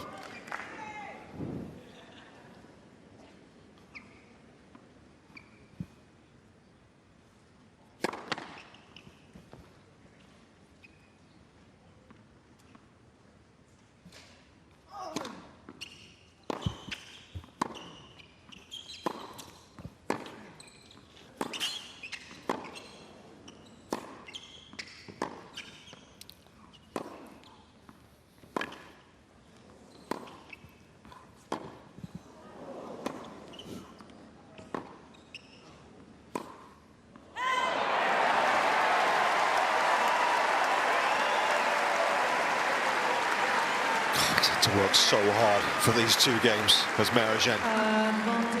it's a great out when he's doing everything. This is full. He's grabbing at his reserves at the moment. There's no doubt in the energy tanks, and Medvedev's hitting the ball so good now. Like anywhere he's looking, he's landing it pretty precise. But maybe if he can just hang on long enough, he may get a moment.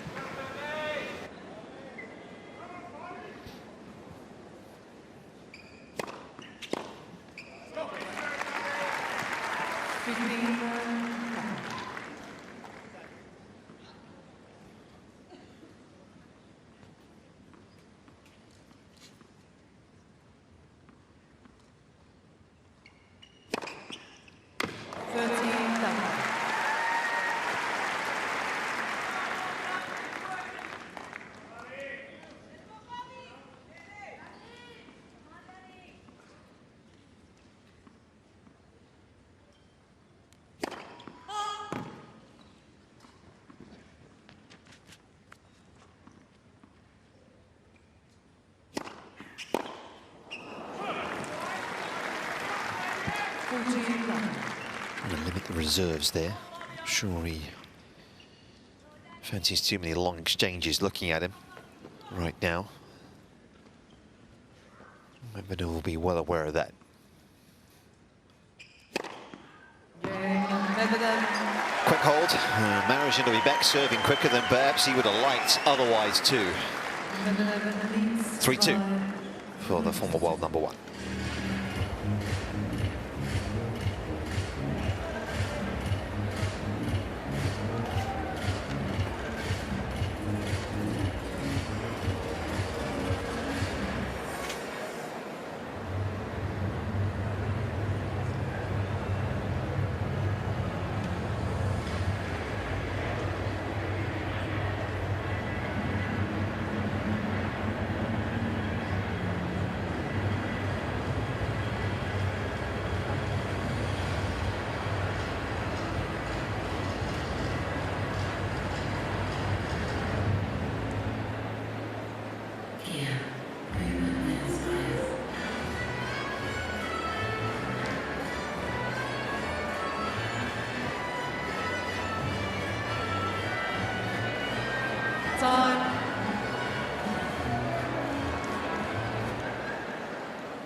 Been a bit of an enigma for me today when I have a look at the average first serve speed of Fabian. Today it's only 174 kilometers an hour. 12 months ago, throughout this entire season, he was averaging 190. I'm curious today that if he does win, it's certainly one of the questions I would like to ask him post-match.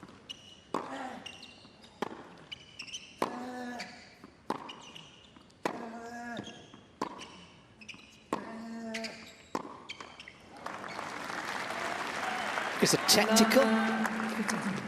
Or is he just perhaps got a niggle? He's protecting the shoulder.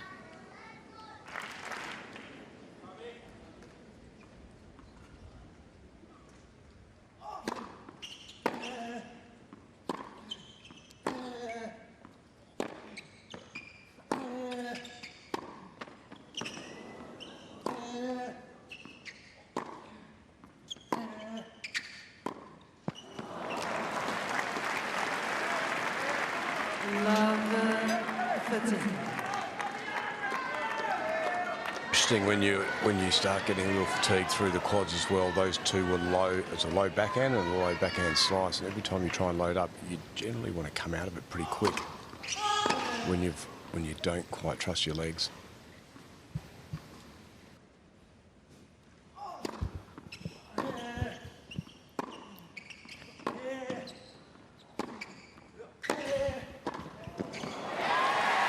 I'm not a fan of that inside-in forehand approach. But I guess if you are going to lean one way, you've got to cover the cross-court pass. And at least Marozsan did that. And that's testimony to his net play knowledge. He's definitely better than most. Nice little bit of artistry there at the end of the range. He's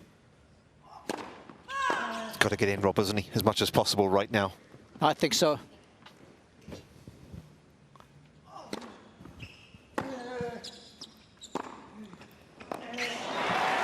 Return was a little bit shorter quality from Medvedev. Just to confirm, Nick has said that net points won in this set for Marozsan, 6 out of 6. But of course, it's not always easy to get in if Daniil is maintaining such good length on the ground strokes. So you've got to pick your moments wisely, but they don't come around all that often. It's a fine balancing act.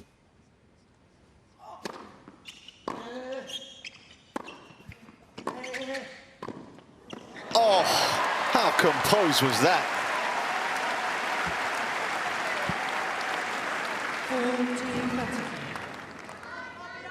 This is just so good. Opening up the racket face, it's the side spin that does all the damage. No swing whatsoever.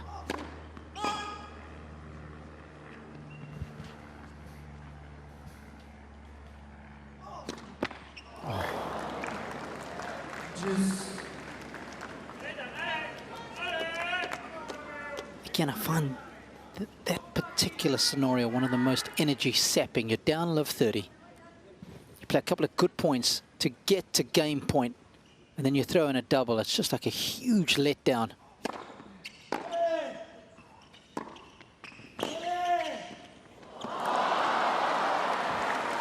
Tougher than it looked. A lot tougher. Yeah, sure was. Right where I'm sitting, and that ball just got into an uncomfortable position. You see here, there's a bit of a miss hit. Just that height which became uncomfortable.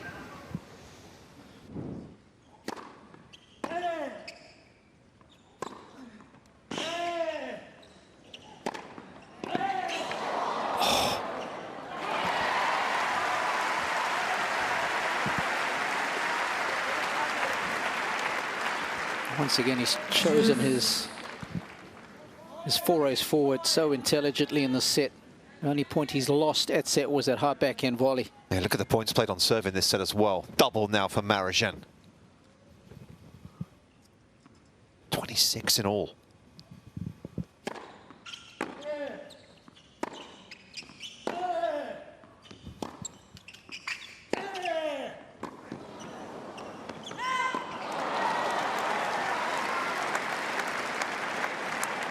Advantage, Medvedev.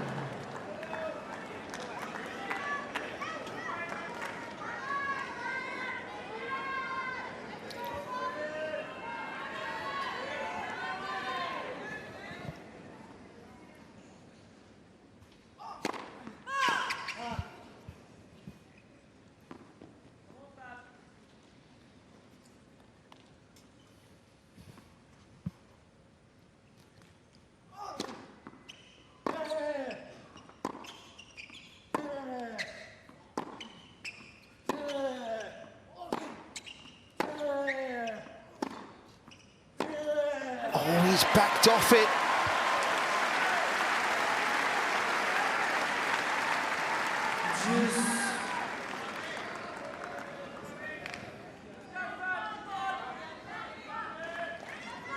Incredible drama here on Margaret Court. 3.5 hours in. Marozsan battling to stay alive here.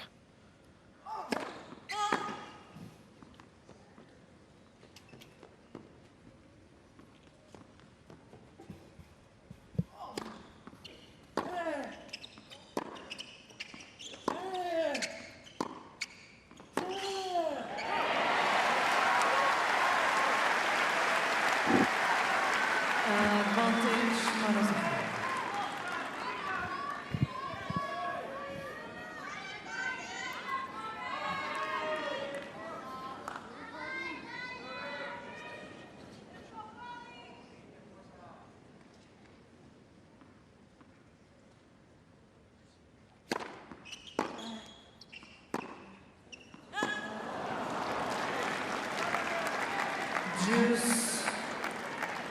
where Robbie talked about the serve speed, but there's no availability for a free point from her, is there, right now? We've not seen it really all match. Yes, he's got some mistakes off the return, but he's not, because the serve is fairly pedestrian, pace-wise, he's not able to get a free point.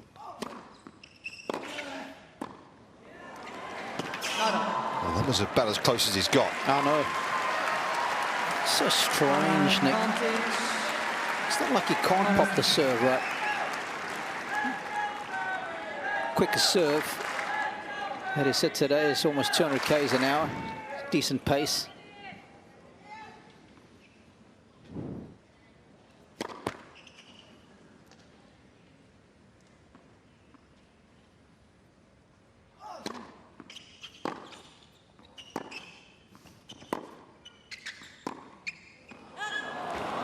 It's not like Medvedev's going after a second serve either, so you'd be fearful of that. But even if it was every now and then he had a crack at the first serve, we haven't seen any of it. I guess he just figures, well, I'm not going to get a whole lot extra by going for it, so I might as well just roll it in.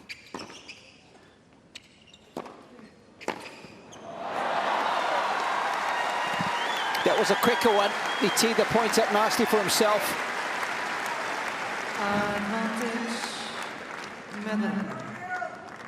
But Daniil has guessed correctly here. Got a little lucky. It wasn't the cleanest of strikes, but it was clean enough. Played the odds there, isn't he? Pretty tough to take that forehand inside out.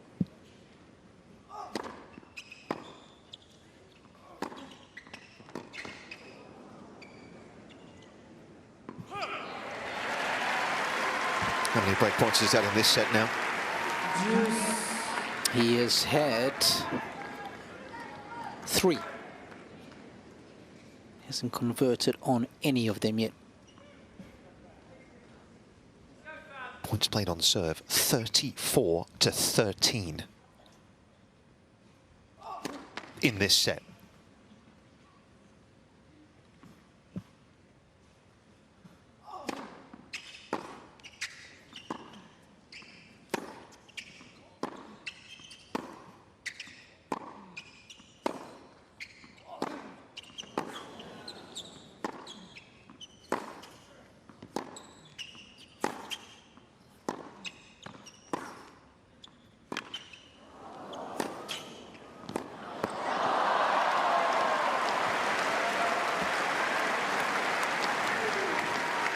Well, it's like watching two chess grandmasters go at it here.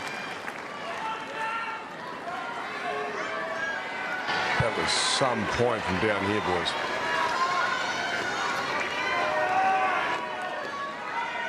Using the full dimensions of the court.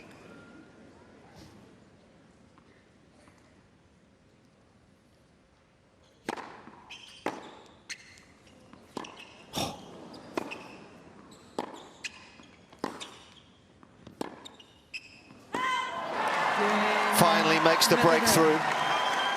It's been coming. Marozsan hands on hips, despairing at this match that is slipping from his grasp.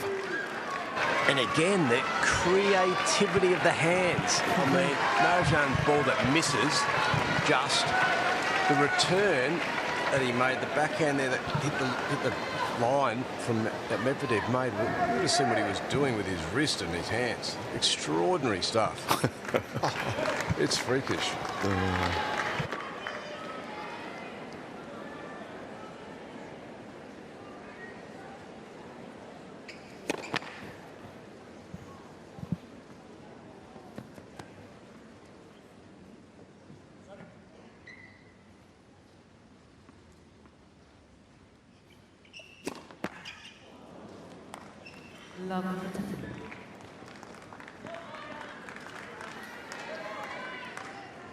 I think it's fair to say for the very first time in this contest, psychology is very different for Daniil now.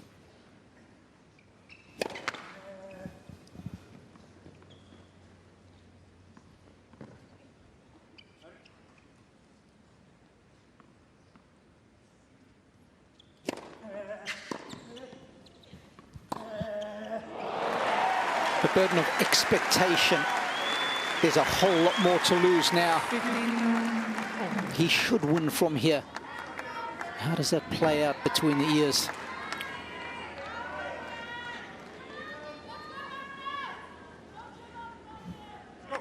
Because for a large chunk of this match, he was the one who was trying to play catch-up. The match was well within the grasp of Marozsan.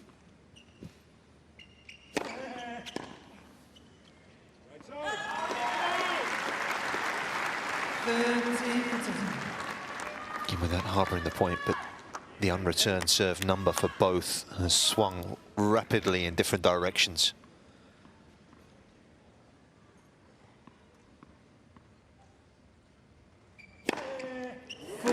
What do we got for the match now, Rob? Unreturned serve, both sides of the net. Yeah, 33% is for Daniil Medvedev, and a very lowly 14% for Marozsan.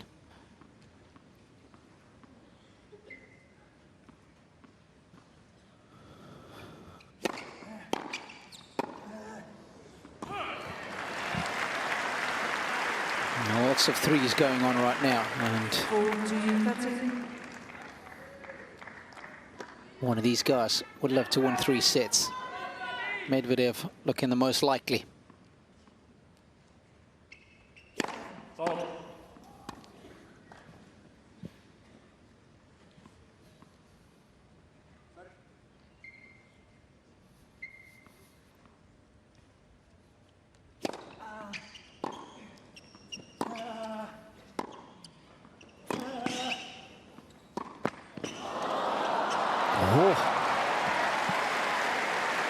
Well, Rog, do you ever get the feeling that this game might be more important than if Medvedev were to serve for the match? I think if he wins this game, he wins the match. Oh, yeah, 100%. I think if he wins this game, he breaks for 6-2. He will turn around and break. Yeah. Huge point here.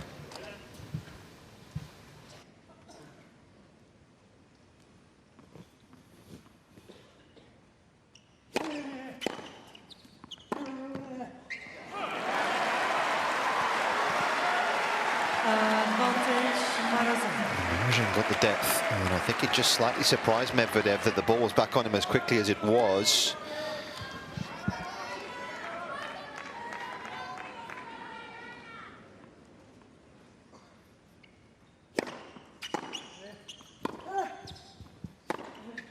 Oh! What an incredible turn of events! He looked to be on the canvas, did Fabian Marozsan. Signs of life, though. Break your piece in the 5th.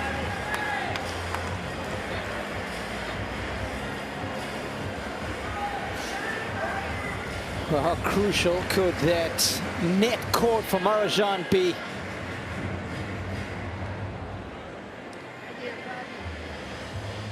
This was the last point after Lady Luck was in his favour. He thought, I'm going to stand and deliver. Next level forehand strike that was. And you feel like that's the way home for him, because out of the two, he's the one that can hit a clean, cold winner, I feel. Yeah, well said, Roger. Agree. Time.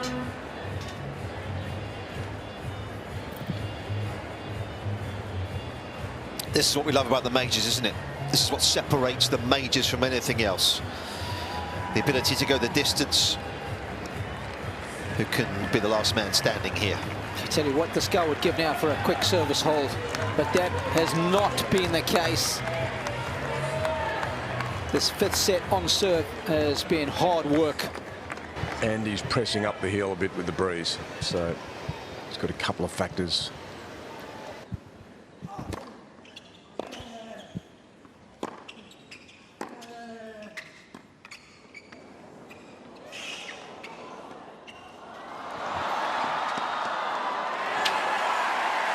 What a piece of skill from Fabian Marozsan. I mean, Medvedev's asked him a tough question here. He certainly has. No panic though, Nick. That's the key part.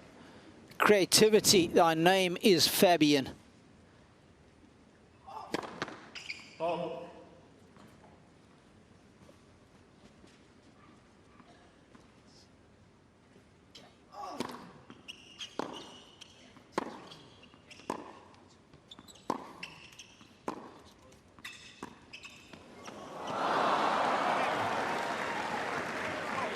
He will back himself with that shot, and as Roger's alluded to, that shot is on, isn't it, Roger? Because he's slightly into the wind. Yeah, he'll get good advantage. Tough time to be playing it though, isn't it? It's gutsy.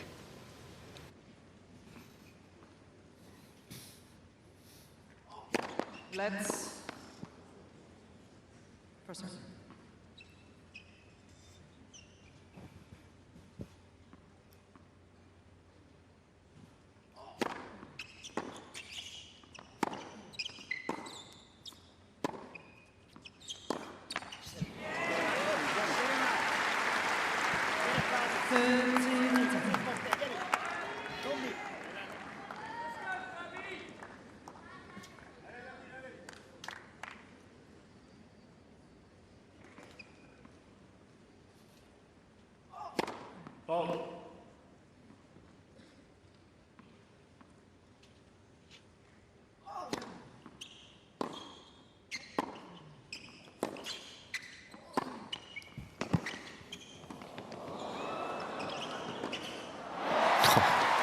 Held it about as long as he possibly could do, Medvedev there. Roger Rashid knew his way around the net, and even he will know how difficult this passing shot is to deal with if you're a great net player. Net men hate that one right at them, at the forehand pocket. So tough to reflex. Such clear shot selection. Love it.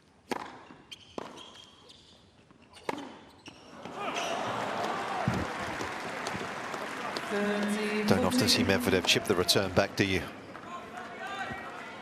Gave him no pace.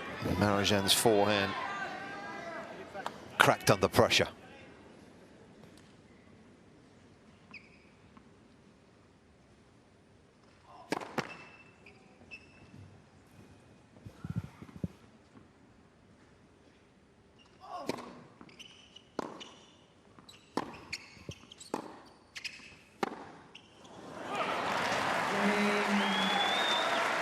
Medvedev.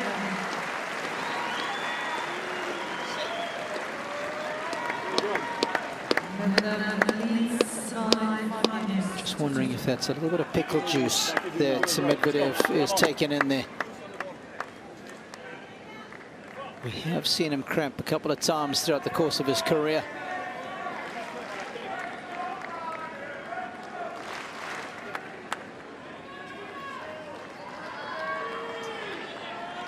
Thank you.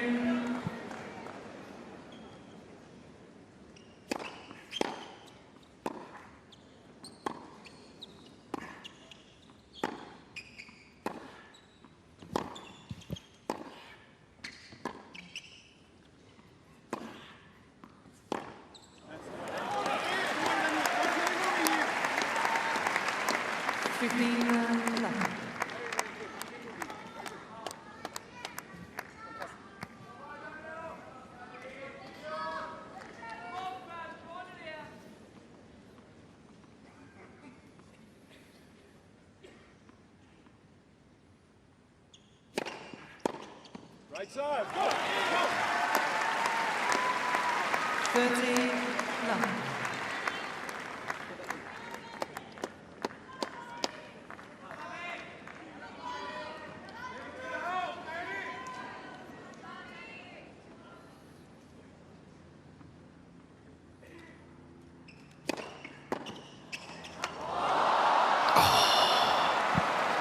My word. Can you believe it? We've had a couple of major tipping points in this match. The first set tiebreaker, the ridiculous backspin volley from Marozsan that helped him win the opening set. Net court at 4-2 that helped him break there.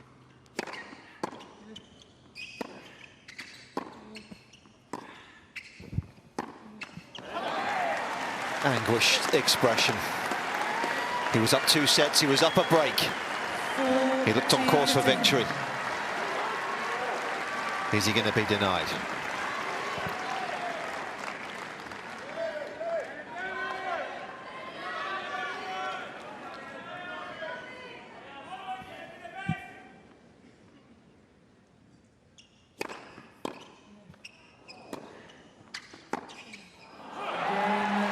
Daniil Medvedev completes the first comeback from 2 sets to love down at the 2026 Australian Open. What a heartbreaker for Fabian Marozsan. He led by a break in the 3rd as well. This man has got a habit of pulling a rabbit out of the hat here in Melbourne. He's done it again, the 4th time in his career in this city. He's come back from 2 sets down. He's in to the last 16 in 5 sets. That is a Herculean effort